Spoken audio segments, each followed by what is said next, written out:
श्रीमदानन्दतीर्थभगवत्पादाचार्यगुरुभ्यो नमः। हरिः ओम् हरिः ओम् हरिः ओम्।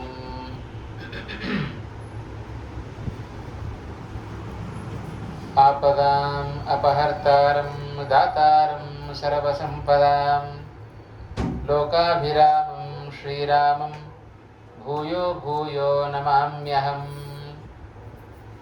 राघवो विजयं दद्यात् मम सीतापतिप्रभुः राघवस्य पदद्वन्द्वं दद्यादमितवैभवम्। रामाय रामभद्राय रामचन्द्राय वेधसे रघुनाथाय नाथाय सीतायाः पतये नमः। हनुमानञ्जनासूनुर्वायुपुत्रो महाबलः रामेष्टफल्गुनसखः पिङ्गाक्षो अमितविक्रमः। ज्ञाने विरागे हरिभक्तिभावे धृतिस्थितिप्राणबलेषु योगे बुद्धौ च नान्यो हनुमत्समानः पुमान् कदाचित् क्वचकश्चनैव। अभ्रमं भङ्गरहितम् अजडं विमलं सदा आनन्दतीर्थमतुलं भजे तापत्रयापहम्। प्रथमो हनुमान् नाम द्वितीयो भीम एव च पूर्णप्रज्ञस्तृतीयस्तु भगवत्कार्यसाधकः। श्रीहरये नमः। ವಾಯುದೇವರ 3 ಅವತಾರಗಳಲ್ಲಿ ಮೊದಲನೆಯ ಅವತಾರ ಹನುಮಂತನ ಅವತಾರ. ಹನುಮಂತನಾಗಿ ವಾಯುದೇವರು ತಾವು ಅವತಾರವನ್ನು ಮಾಡಿ ವಿಶೇಷವಾದ ಕಾರ್ಯವನ್ನು, ರಾಮನ ಕಾರ್ಯವನ್ನು ಸಾಧಿಸಿ ತೋರಿಸಿದ ರೂಪ ಅದು ಹನುಮಂತನ ರೂಪ. ಈ ಒಂದು ಹನುಮಂತನ ಅವತಾರದಿಂದ ಅನೇಕ ಸಂದೇಶಗಳನ್ನು ನಾವು ಪಡೆದುಕೊಳ್ಳಲಿಕ್ಕೆ ನಮಗೆ ಜೀವನದಲ್ಲಿ ಅವಕಾಶ ಇದೆ. ಆ ಹಿನ್ನೆಲೆಯಲ್ಲಿ ಪರಿಪೂರ್ಣವಾಗಿ ಆ ಸುಂದರಕಾಂಡದ ಸಾರ ಅದು ಹನುಮಂತನ ಪರಾಕ್ರಮ. ಆ ಹನುಮಂತನ ಪರಾಕ್ರಮದ ಮೂಲಕ ಹನುಮದ ಅವತಾರದ ಕಾರ್ಯ ಏನು, ಯಾತಕ್ಕೋಸ್ಕರ ಹನುಮಂತನಾಗಿ ವಾಯುದೇವರ ಅವತಾರವನ್ನು ಮಾಡಿದರು ಅನ್ನುವ ಪರಿಪೂರ್ಣವಾದ ಒಂದು ಮಾಹಿತಿಯನ್ನು ಈ ಸುಂದರಕಾಂಡ ನಮ್ಮ ಮುಂದೆ ಇಟ್ಟಿದೆ. ಆ ಸುಂದರಕಾಂಡದ ಹಿನ್ನೆಲೆಯಲ್ಲಿ ನಿನ್ನೆ ದಿವಸ ಅನೇಕ ವಿಚಾರಗಳನ್ನು ನಾವು ತಿಳಿದಿದ್ದೇವೆ. ಯಾತಕ್ಕೋಸ್ಕರ ಪ್ರವೃತ್ತಿಯನ್ನು ಮಾಡಿದರು ವಾಯುದೇವರು ಸಮುದ್ರವನ್ನು ಹಾರುವುದಕ್ಕೆ ಅಂತ? ಒಂದು ದೇವತೆಗಳ ಕಾರ್ಯಕ್ಕೋಸ್ಕರ ಪ್ರಧಾನವಾದ ಉದ್ದೇಶ, ಒಂದು ಸಜ್ಜನರ ಉದ್ದೇಶ. ಯಾವುದೇ ಒಂದು ಕೆಲಸ ಇರಲಿ, ವಾಯುದೇವರ ಕೆಲಸ ಅದು 2 ಉದ್ದೇಶ. ಒಂದು ಸಜ್ಜನರ ಮೇಲಿನ ಪ್ರೀತಿ, ಮತ್ತೊಂದು ದೇವತೆಗಳ ಪ್ರಾರ್ಥನೆ, ಭಗವಂತನ ಆದೇಶ. ವಾಯುದೇವರ ಯಾವುದೇ ಅವತಾರಗಳಿಗೆ ಈ 3 ಪ್ರಧಾನವಾದ ಕಾರಣ. ಹನುಮಂತನಾಗಿ, ಭೀಮಸೇನನಾಗಿ, ಶ್ರೀಮದ್ ಆಚಾರ್ಯರಾಗಿ ಎಲ್ಲ ಅವತಾರವನ್ನು ಮಾಡಿದ್ದು ಈ 3 ಉದ್ದೇಶಕ್ಕೋಸ್ಕರ. ಸಜ್ಜನರ ಮೇಲಿನ ಪ್ರೀತಿ, ದೇವತೆಗಳ ಪ್ರಾರ್ಥನೆ, ಜೊತೆಗೆ ಭಗವಂತನ ಆದೇಶ. ಈ 3 ಕಾರಣಗಳಿಂದ ವಾಯುದೇವರು ಹನುಮ ಭೀಮ ಮಧ್ವರಾಗಿ ತಾವು ಭೂಮಿಯಲ್ಲಿ ಅವತಾರವನ್ನು ಮಾಡಿ ಸಜ್ಜನರಿಗೋಸ್ಕರ ಆದ ಅವತಾರ ವಾಯುದೇವರ ಈ 3 ಅವತಾರಗಳು. ಆ ಹಿನ್ನೆಲೆಯಲ್ಲಿ ರಾಮನ ಕಾರ್ಯವನ್ನು, ಭಗವಂತನ ಕಾರ್ಯವನ್ನು ಹೇಗೆ ಮಾಡಬೇಕು ಅನ್ನೋದನ್ನು ತೋರಿಸುವುದಕ್ಕೋಸ್ಕರ, ಜಗತ್ತಿಗೆ ತೋರಿಸುವುದಕ್ಕೋಸ್ಕರ ವಾಯುದೇವರು ತಾವು ಅವತಾರವನ್ನು ತಾಳಿ ಬಂದದ್ದು. ಹಾಗಾಗಿ ಆ ಹನುಮಂತನ ರೂಪದ ಮೂಲಕ ವಿಶೇಷವಾದ ಸಂದೇಶವನ್ನು, ಮಾಹಿತಿಯನ್ನು, ಭಗವಂತನ ಸೇವೆಯ ಭಾಗ್ಯವನ್ನು ನಾವು ಹೇಗೆ ಪಡೆದುಕೊಳ್ಳಬಹುದು ಅನ್ನೋದನ್ನು ಈ ಸುಂದರಕಾಂಡದ ಮೂಲಕ ನಮಗೆ ತೋರಿಸಿಕೊಟ್ಟರು. ಆ ಸುಂದರಕಾಂಡದ ಒಳಗೆ ಪರಿಪೂರ್ಣವಾಗಿ ಹನುಮಂತನ ಪರಾಕ್ರಮ, ಆ ಹನುಮಂತನ ಪರಾಕ್ರಮದ ಪ್ರಾರಂಭವನ್ನು ನಾವು ಕಂಡದ್ದು ನಿನ್ನೆ ದಿವಸ. ಸುಮ್ಮನೆ ಹಾರಿದ್ದು ಮಾತ್ರ ಹನುಮಂತ. ಹಾಗೆ ಹಾರುವಾಗ ಸುಮ್ಮನೆ ಹಾಗೆ ಹಾರಲಿಕ್ಕೆ ಆಗೋದಿಲ್ಲ. ನಾವು ಪ್ರೆಷರ್ ಕೊಟ್ಟು ಹಾರಿದರೆ ಇನ್ನೂ ಜಾಸ್ತಿ ವೇಗ ನಮ್ಮಲ್ಲಿ ಬರಲಿಕ್ಕೆ ಸಾಧ್ಯ. ಆ ಹಿನ್ನೆಲೆಯಲ್ಲಿ ಆ ಮಹೇಂದ್ರ ಪರ್ವತವನ್ನು ಒತ್ತಿ ಆ ಹನುಮಂತ ತಾನು ಹಾರಿದಾಗ ಆ ಪರಿಸರದಲ್ಲಿ ಆದ ಬದಲಾವಣೆಗಳನ್ನು ವಾಲ್ಮೀಕಿಗಳು ಬಹಳ ಚೆನ್ನಾಗಿ ನಮಗೆ ಚಿತ್ರಣವನ್ನು ಮಾಡಿಕೊಟ್ರು. ಇದರ ಜೊತೆಗೆ ಹನುಮಂತನ ಪರಾಕ್ರಮ ಎಷ್ಟು ಅನ್ನೋದನ್ನು ನಾವು ಅರ್ಥೈಸಿಕೊಳ್ಳಲಿಕ್ಕೆ ಸಾಧ್ಯತೆ ಉಂಟು. ಅಂತೂ ಹನುಮಂತ ಸಮುದ್ರವನ್ನು ಹಾರಲಿಕ್ಕೆ ಅಂತ ಬಹಳ ದೊಡ್ಡ ಗಾತ್ರವನ್ನು ತಾನು ತೆಗೆದುಕೊಂಡು ಸಮುದ್ರವನ್ನು ಹಾರಲಿಕ್ಕೆ ಅಂತ ಪ್ರಯತ್ನವನ್ನು ಪಟ್ಟಿದ್ದಾನೆ. ಹಾರಿದ್ದಾನೆ ಹನುಮಂತ, ಪ್ರಯತ್ನವನ್ನು ಪಟ್ಟು ಮೇಲಕ್ಕೆ ಹಾರತಾ ಇದ್ದಾನೆ. ಹಾರುವಾಗ ಎಲ್ಲ ದೇವತೆಗಳು ಹನುಮಂತನ ಈ ಸಾಹಸವನ್ನ ಕಂಡು ಆನಂದ ಪಡ್ತಾ ಇದ್ದಾರೆ. ಎಲ್ಲ ಸಿದ್ಧರು, ಚಾರಣರು, ಯಕ್ಷರು, ಕಿನ್ನರರು, ಎಲ್ಲ ದೇವತೆಗಳು ಆಕಾಶದಲ್ಲಿ ನಿಂತು ಹನುಮಂತನ ಮೇಲೆ ವಿಶೇಷವಾಗಿರ್ತಕ್ಕಂಥ ಪುಷ್ಪವೃಷ್ಟಿಯನ್ನು ಮಾಡ್ತಾ ಇದ್ದಾರೆ. ಭಾರಿ ಸಂತೋಷಪಟ್ಟರು, ಭಾರಿ ಆನಂದ ಪಟ್ಟರು ಎಲ್ಲ ದೇವತೆಗಳು ಕೂಡ. ಹಾಗೆಲ್ಲ ಹನುಮಂತ ಹಾರುವ ಪ್ರಯತ್ನದಲ್ಲಿ ತಾನಿರುವಾಗ ಮತ್ತೊಬ್ಬ ವ್ಯಕ್ತಿ ಉತ್ತಮವಾದ ಕೆಲಸವನ್ನ ಮಾಡ್ತಾ ಇದ್ದಾನೆ. ವಾಲ್ಮೀಕಿಗಳು ಬಹಳ ಚೆನ್ನಾಗಿ ಅದನ್ನು ವರ್ಣನೆ ಮಾಡುತ್ತಾರೆ. ತಥಾಪನಹಿತಂ ಸೂರ್ಯ ಪ್ಲವಂತಂ ವಾನರೋತ್ತಮಂ ನಿಷೇವೇ ಚ ತದಾ ವಾಯು ರಾಮ ಕಾರ್ಯಾರ್ಥ ಸಿದ್ಧಯೇ. ಎಲ್ಲರೂ ಹೇಳ್ತಾರೆ ನೋಡ್ರಿ, ನಮ್ಮಲ್ಲೊಂದು ಮಾತು ಉಂಟು ನೋಡ್ರಿ, ಅಳಿಲು ಸೇವೆ ಅಂತ ಹೇಳ್ತಾರೆ. ಅಳಿಲು ಕೂಡ ರಾಮನ ಸೇವೆ ಮಾಡಿತು ಅಂತ. ಹಾಗಾಗಿ ನಾವು ರಾಮನ ಸೇವೆ ಮಾಡೋಣ, ನಾವು ರಾಮನ ಸೇವೆಯನ್ನ ಮಾಡೋಣ. ಯಾರ್ಯಾರಿಗೆ ಎಲ್ಲೆಲ್ಲಿ ಅವಕಾಶ ಸಿಗುತ್ತೋ ಪ್ರತಿಯೊಬ್ಬರು ಪ್ರವೃತ್ತಿಯನ್ನ ಮಾಡುವವರೇ. ಸೂರ್ಯನು ಪ್ರವೃತ್ತಿಯನ್ನ ಮಾಡ್ತಾ ಇದ್ದಾನಂತೆ. ಸೂರ್ಯ ಒಂದು ರೂಪದಿಂದ ಸುಗ್ರೀವನಾಗಿ ರಾಮನ ಪಕ್ಕದಲ್ಲಿಯೇ ಕುಳಿತಿದ್ದಾನೆ. ಅದೇ ಸುಗ್ರೀವ ಮೂಲ ರೂಪದಲ್ಲಿ ಸೂರ್ಯನಾಗಿ ಮತ್ತೊಂದು ರೀತಿಯಲ್ಲಿ ರಾಮನ ಸೇವೆಯನ್ನ ಮಾಡೋಣ. ಏನು ಸೇವೆಯನ್ನ ಮಾಡಿದ ಸೂರ್ಯ? ಹನುಮಂತ ಹಾರ್ತಾ ಇದ್ದಾನೆ. ಯಾತಕ್ಕೋಸ್ಕರ ಹನುಮಂತ ಹೋಗ್ತಾ ಇದ್ದಾನೆ? ರಾಮ ಕಾರ್ಯಾರ್ಥ ಸಿದ್ಧಯೇ. ಹನುಮಂತನ ಪ್ರಧಾನವಾದ ಅವನ ಕಾರ್ಯದ ಉದ್ದೇಶ ಅದು ರಾಮನ ಕಾರ್ಯವನ್ನು ಸಾಧಿಸಬೇಕು ಅಂತ ಹನುಮಂತ ಹೊರಟದ್ದು. ಮೇಲೆ ಸೂರ್ಯ ಆಲೋಚನೆ ಮಾಡಿದ, ಅಲ್ಲ ಹನುಮಂತ ರಾಮನ ಸೇವೆಯನ್ನು ಮಾಡ್ಲಿಕ್ಕೆ ಹೊರಟಿದ್ದಾನೆ, ನಾನು ಹೇಗೆ ರಾಮನ ಸೇವೆಯನ್ನು ಮಾಡಲಿ? ಹಾಗೆ ಆಲೋಚನೆ ಮಾಡಿದ ಸೂರ್ಯ ತತಾಪ ನಹಿತಂ ಸೂರ್ಯ, ಆ ಮೇಲೆ ಹಾರ್ತಾ ಇರತಕ್ಕಂಥ ಹನುಮಂತನ ಮೇಲೆ ತನ್ನ ಕಿರಣಗಳನ್ನ ಬೀಳದಂತೆ ಮಾಡಿಬಿಟ್ಟ ಸೂರ್ಯ. ನಾನು ಹನುಮಂತನಿಗೆ ಕಿರಣ ಬಿದ್ದರೆ ಬಿಸಿಲಿಗೆ ಹೋದರೆ ಯಾರಿಗೆ ತಾನೇ ಆಯಾಸ ಆಗೋದಿಲ್ಲ. ಹಾಗಾಗಿ ನನ್ನ ಪ್ರಖರವಾದ ಕಿರಣಗಳನ್ನ ಇವನ ಮೇಲೆ ಬಿಟ್ಟು ಇವನಿಗೆ ಆಯಾಸವನ್ನ ಮಾಡಿಬಿಟ್ರೆ ಇವನು ಬಹಳ ತಪ್ಪಾಗಿ ಬಿಡುತ್ತೆ. ಅದಕ್ಕೋಸ್ಕರ ತನ್ನ ಕಿರಣಗಳನ್ನೇ ಕಡಿಮೆ ಮಾಡ್ಕೊಂಡ್ಬಿಟ್ನಂತೆ ಸೂರ್ಯ. ಸುಡ್ಲೇ ಇಲ್ಲ ಹನುಮಂತನನ್ನ. ಹನುಮಂತನಿಗೆ ಸುಟ್ರೆ ತಾನೇ ಶಾಖ ತಗಲಿದರಲ್ವಾ ಅವನಿಗೆ ಆಯಾಸ ಆಗೋದು. ಹಾಗೆ ತನ್ನ ಶಾಖವನ್ನ ಹನುಮಂತನಿಗೆ ತಗುಲದಂತೆ ಮಾಡಿ ತಾನೂ ಕೂಡ ರಾಮನ ಸೇವೆಯನ್ನ ಮಾಡಿದ ಸೂರ್ಯ. ವಾಸ್ತವಿಕವಾಗಿ ಆಲೋಚನೆ ಮಾಡಿದರೆ ಹನುಮಂತನಿಗೆ ಏನು ಅಲ್ಲ ಅದು. ಇಂಥ ಸಹಸ್ರಾರು ಸೂರ್ಯರ ಕಾಂತಿಯನ್ನ ತನ್ನ ದೇಹದಲ್ಲಿಯೇ ಪಡೆದುಕೊಂಡವ ಹನುಮಂತ. ಶ್ರೀಮದ್ ಆಚಾರ್ಯರನ್ನು ಸ್ಪಷ್ಟವಾಗಿ ಹೇಳಿದರು, ಉದ್ಯದ್ರವಿ ಪ್ರಕರ ಸನ್ನಿಭ ಮಚ್ಯುತಾಂಕೆ. ಉದ್ಯದ್ರವಿ ಪ್ರಕರ ಸನ್ನಿಭಂ, ಉದಿಸುವ ಸೂರ್ಯರ ಸಹಸ್ರಾರು ಸೂರ್ಯರ ಕಾಂತಿಯನ್ನು ತನ್ನ ಶರೀರದಲ್ಲಿಯೇ ಪಡೆದುಕೊಂಡ ವ್ಯಕ್ತಿಯವ ಹನುಮಂತ. ಈ ಒಬ್ಬ ಸೂರ್ಯನ ಕಾಂತಿ ಅವನಿಗೇನು ಮಾಡಿತ್ತು ಹನುಮಂತನಿಗೆ? ಆದರೂ ಹನುಮಂತನಿಗೆ ನಾನು ಹೀಗೆ ಹನುಮಂತನಿಗೆ ತಾಪವನ್ನು ಉಂಟು ಮಾಡದಿದ್ದರೆ ನನ್ನದೊಂದಿಟ್ಟು ರಾಮನಿಗೆ ಸೇವೆಯನ್ನು ಮಾಡಿದ ಹಾಗಾಗತ್ತೆ. ನೇರವಾಗಿ ಅಲ್ಲದೆ ಹೋದರೂ ಕೂಡ ಪರಂಪರೆಯಿಂದ ಹನುಮಂತನ ಮೂಲಕವಾಗಿ ನಾನು ರಾಮನ ಸೇವೆಯನ್ನು ಮಾಡಿದ ಹಾಗಾಗತ್ತೆ ಎನ್ನುವ ಭಾವನೆಯಿಂದ ಶಶ ತತಾಪನಹಿತಂ ಸೂರ್ಯ ಪ್ಲವಂತಂ ವಾನರೋತ್ತಮಂ. ಕಪಿಶ್ರೇಷ್ಠನಾಗಿರತಕ್ಕಂತಹ ಹನುಮಂತ ಹಾರ್ತಾ ಇದ್ದಾನೆ ಸಮುದ್ರ ಮಾರ್ಗ ಮಧ್ಯದಲ್ಲಿ. ಅವನನ್ನ ನ ತತಾಪ, ಸುಡ್ಲೇ ಇಲ್ಲಂತೆ ಸೂರ್ಯ. ಹೊರತು ನಿಷೇವೆ ಚ ತದಾ ವಾಯು ರಾಮ ಕಾರ್ಯಾರ್ಥ ಸಿದ್ಧಯೇ. ಆಗ ಹನುಮಂತ ವಿಶೇಷವಾಗಿ ಯಾವ ತಾಪ ಇಲ್ಲದೆ ನಿರಾತಂಕವಾಗಿ ಹೋಗುವುದಕ್ಕೆ ಸಹಾಯವನ್ನು ಮಾಡಿದವ ಸೂರ್ಯ ಅಂತ. ರಾಮನ ಕಾರ್ಯ ಇರಬಹುದು ಅಥವಾ ಪ್ರಾಣದೇವರ ಹನುಮಂತನ ಕಾರ್ಯ ಇರಬಹುದು.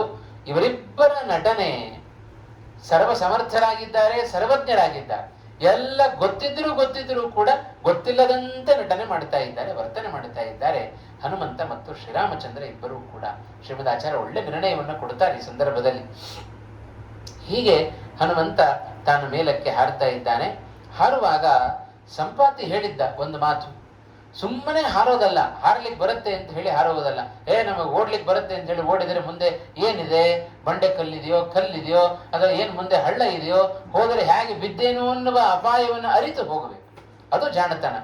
ಹಾಗೆ ಹಾರಲಿಕ್ಕೆ ಬರುತ್ತೆ ಅಂತ ಹೇಳಿ ಎಲ್ಲರೂ ಹಾರಿಬಿಟ್ರೆ ಅಪಾಯಕ್ಕೆ ಸಿಕ್ಕಿ ಹಾಕೊಂಡ್ಬಿಡ್ತಾರೆ. ಆದರೆ ಹನುಮಂತ ಅಂಥ ದಡ್ಡ ಅಲ್ಲ, ಮಹಾಜ್ಞಾನಿಯಾದವ ಹನುಮಂತ ಹಾರ್ತಾ ಇದ್ದಾನೆ. ಇದ್ದಕ್ಕಿದ್ದ ಹಾಗೆ ಸಮುದ್ರದ ಒಳಗಡೆಯಿಂದ ಒಂದು ಪರ್ವತ ಮೇಲೆದ್ದು ಬಂತು. ದೂರದಿಂದ ನೋಡ್ತಾ ಇದ್ದಾನೆ ಹನುಮಂತ. ಸಂಪಾತಿ ಹೇಳಿದ ಮಾತು ಜ್ಞಾಪಕಕ್ಕೆ ಬಂತಂತೆ. ಏನು ಹೇಳಿದ್ದ? ಸುಮ್ಮನೆ ಹಾಗೆ ಹಾರೋದಲ್ಲ, ಮಾರ್ಗ ಮಧ್ಯದಲ್ಲಿ ಬೇಕಾದಷ್ಟು ವಿಘ್ನಗಳು ಬರ್ತಾವೆ, ಆ ಎಲ್ಲ ವಿಘ್ನಗಳನ್ನ ದಾಟಿಕೊಂಡು ಹೋಗಬೇಕು. ಹನುಮಂತ ಯೋಚನೆ ಮಾಡಿದ, ಓಹೋ, ಸಂಪಾತಿ ಹೇಳಿದಂತೆ ಮೊದಲನೆಯ ವಿಘ್ನವೇ ನನ್ನ ಮುಂದೆ ಬರ್ತಾ ಇದೆ ಅಂತ ಭಾವಿಸಿಬಿಟ್ಟ ಹನುಮಂತ.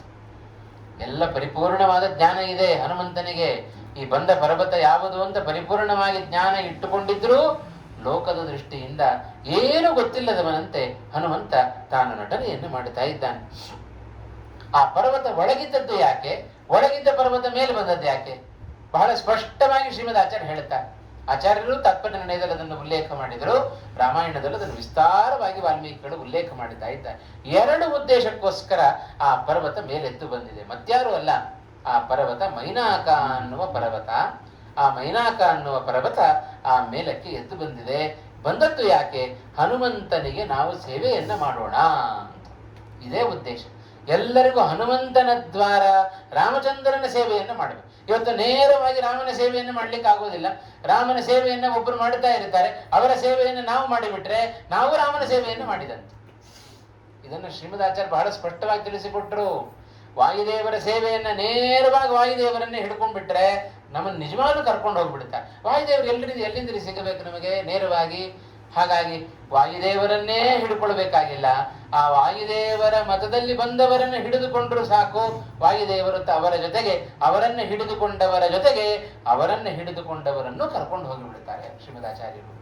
ಅದಕ್ಕೆ ಒಳ್ಳೆ ದೃಷ್ಟಾಂತವನ್ನ ಪಂಡಿತಾಚಾರ್ಯರು ಮಧ್ವಿಜಯದಲ್ಲಿ ಕೊಟ್ಟರು ನೋಡ್ರಿ. ಗಂಗಾ ನದಿಯನ್ನು ದಾಟುವ ಪ್ರಸಂಗ ಬಂತು. ಭೋರ್ಗರೆದು ಹರಿತಾ ಇದೆ ಗಂಗಾ ನದಿ, ದಾಟ್ಲಿಕ್ಕೆ ಯಾವ ಸಾಧನೆ ಇಲ್ಲ, ಒಂದು ಹಡಗಿಲ್ಲ, ಒಂದು ದೋಣಿ ಇಲ್ಲ. ಇಷ್ಟು ಜನ ಶಿಷ್ಯರನ್ನ ಕರ್ಕೊಂಡೋಗಿ ಶ್ರೀಮದಾಚಾರ್ಯರು ಗಂಗಾ ನದಿಯನ್ನು ದಾಟಿಸಬೇಕು. ಏನು ಮಾಡಿದ್ರು ಶ್ರೀಮದಾಚಾರ್ಯರು? ಒಬ್ಬ ಶಿಷ್ಯನಿಗೆ ಹೇಳಿದ್ರೆ, ನನ್ನ ಕಾವ್ಯ ಶಾಟಿಯನ್ನು ನೀನು ಹಿಡ್ಕೊಳ್ಳಪ್ಪ ಅಂತಂದ್ರು. ಅವನನ್ನ ಮತ್ತೊಬ್ಬ ಹಾಗೆ ಶ್ರೀಮದ್ ಆಚಾರ್ಯರನ್ನ ನೇರವಾಗಿ ಹಿಡಿದದ್ದು ಒಬ್ಬ, ಆದರೆ ಅವನನ್ನು ಹಿಡಿದದ್ದು ನೂರಾರು ಮಂದಿ ಶಿಷ್ಯರು. ಶ್ರೀಮದ್ ಆಚಾರ್ಯರು ಅವನನ್ನು ಹಿಡಿದವನನ್ನು ಮಾತ್ರ ಅಲ್ಲ, ಅವನ ಶಿಷ್ಯರನ್ನ ಹಿಡಿದವರನ್ನೂ ದಾಟಿಸಿಬಿಟ್ರು ಗಂಗಾ ನದಿಯನ್ನು ಶ್ರೀಮದ್ ಆಚಾರ್ಯರು. ಇದರ ಮೂಲಕ ಶ್ರೀಮದ್ ಆಚಾರ್ಯ ಒಂದು ಸಂದೇಶವನ್ನು ಕೊಟ್ಟರು ನಮಗೆ. ಹಾಗಾಗಿ ನೇರವಾಗಿ ಭಗವಂತನನ್ನ ಅಥವಾ ಶ್ರೀಮದ್ ಆಚಾರ್ಯರನ್ನ ಹಿಡಿದುಕೊಂಡವರನ್ನ ಮಾತ್ರ ಹರಿವಾಯುಗಳು ಅನುಗ್ರಹ ಮಾಡುವುದಲ್ಲ, ಆ ಅದಕ್ಕೆ ದಾಸರು ಕೇಳಿದ ದಾಸರ ದಾಸ್ಯವನ್ನಾದರೂ ಕರುಣಿಸೋ ಅಂತಂದ್ರು.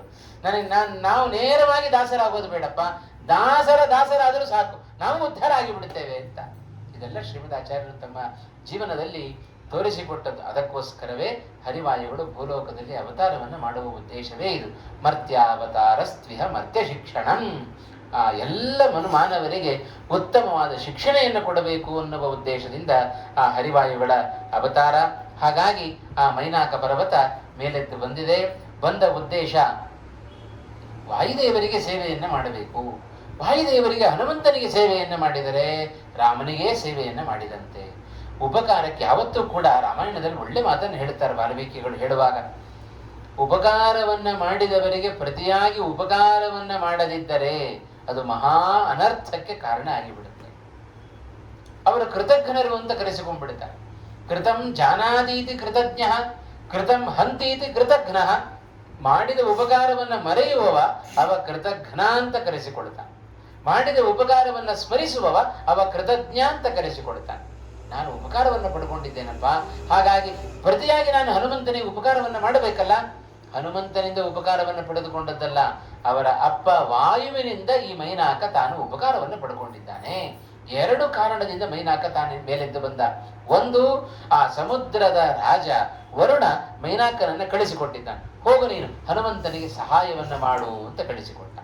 ಯಾಕೆಂದರೆ ನಾನು ಹನುಮಂತನಿಂದ ಅಲ್ಲ, ಶ್ರೀರಾಮಚಂದ್ರನಿಂದ ನಾನು ಉಪಕಾರವನ್ನು ಪಡೆದಿದ್ದೇನೆ. ಒಬ್ಬ ವರುಣ ಶ್ರೀರಾಮಚಂದ್ರನಿಂದ ಉಪಕಾರವನ್ನು ಪಡೆದವ, ಮತ್ತೊಬ್ಬ ಮೈನಾಕ ವಾಯುವಿನಿಂದ ಉಪಕಾರವನ್ನು ಪಡೆದವ.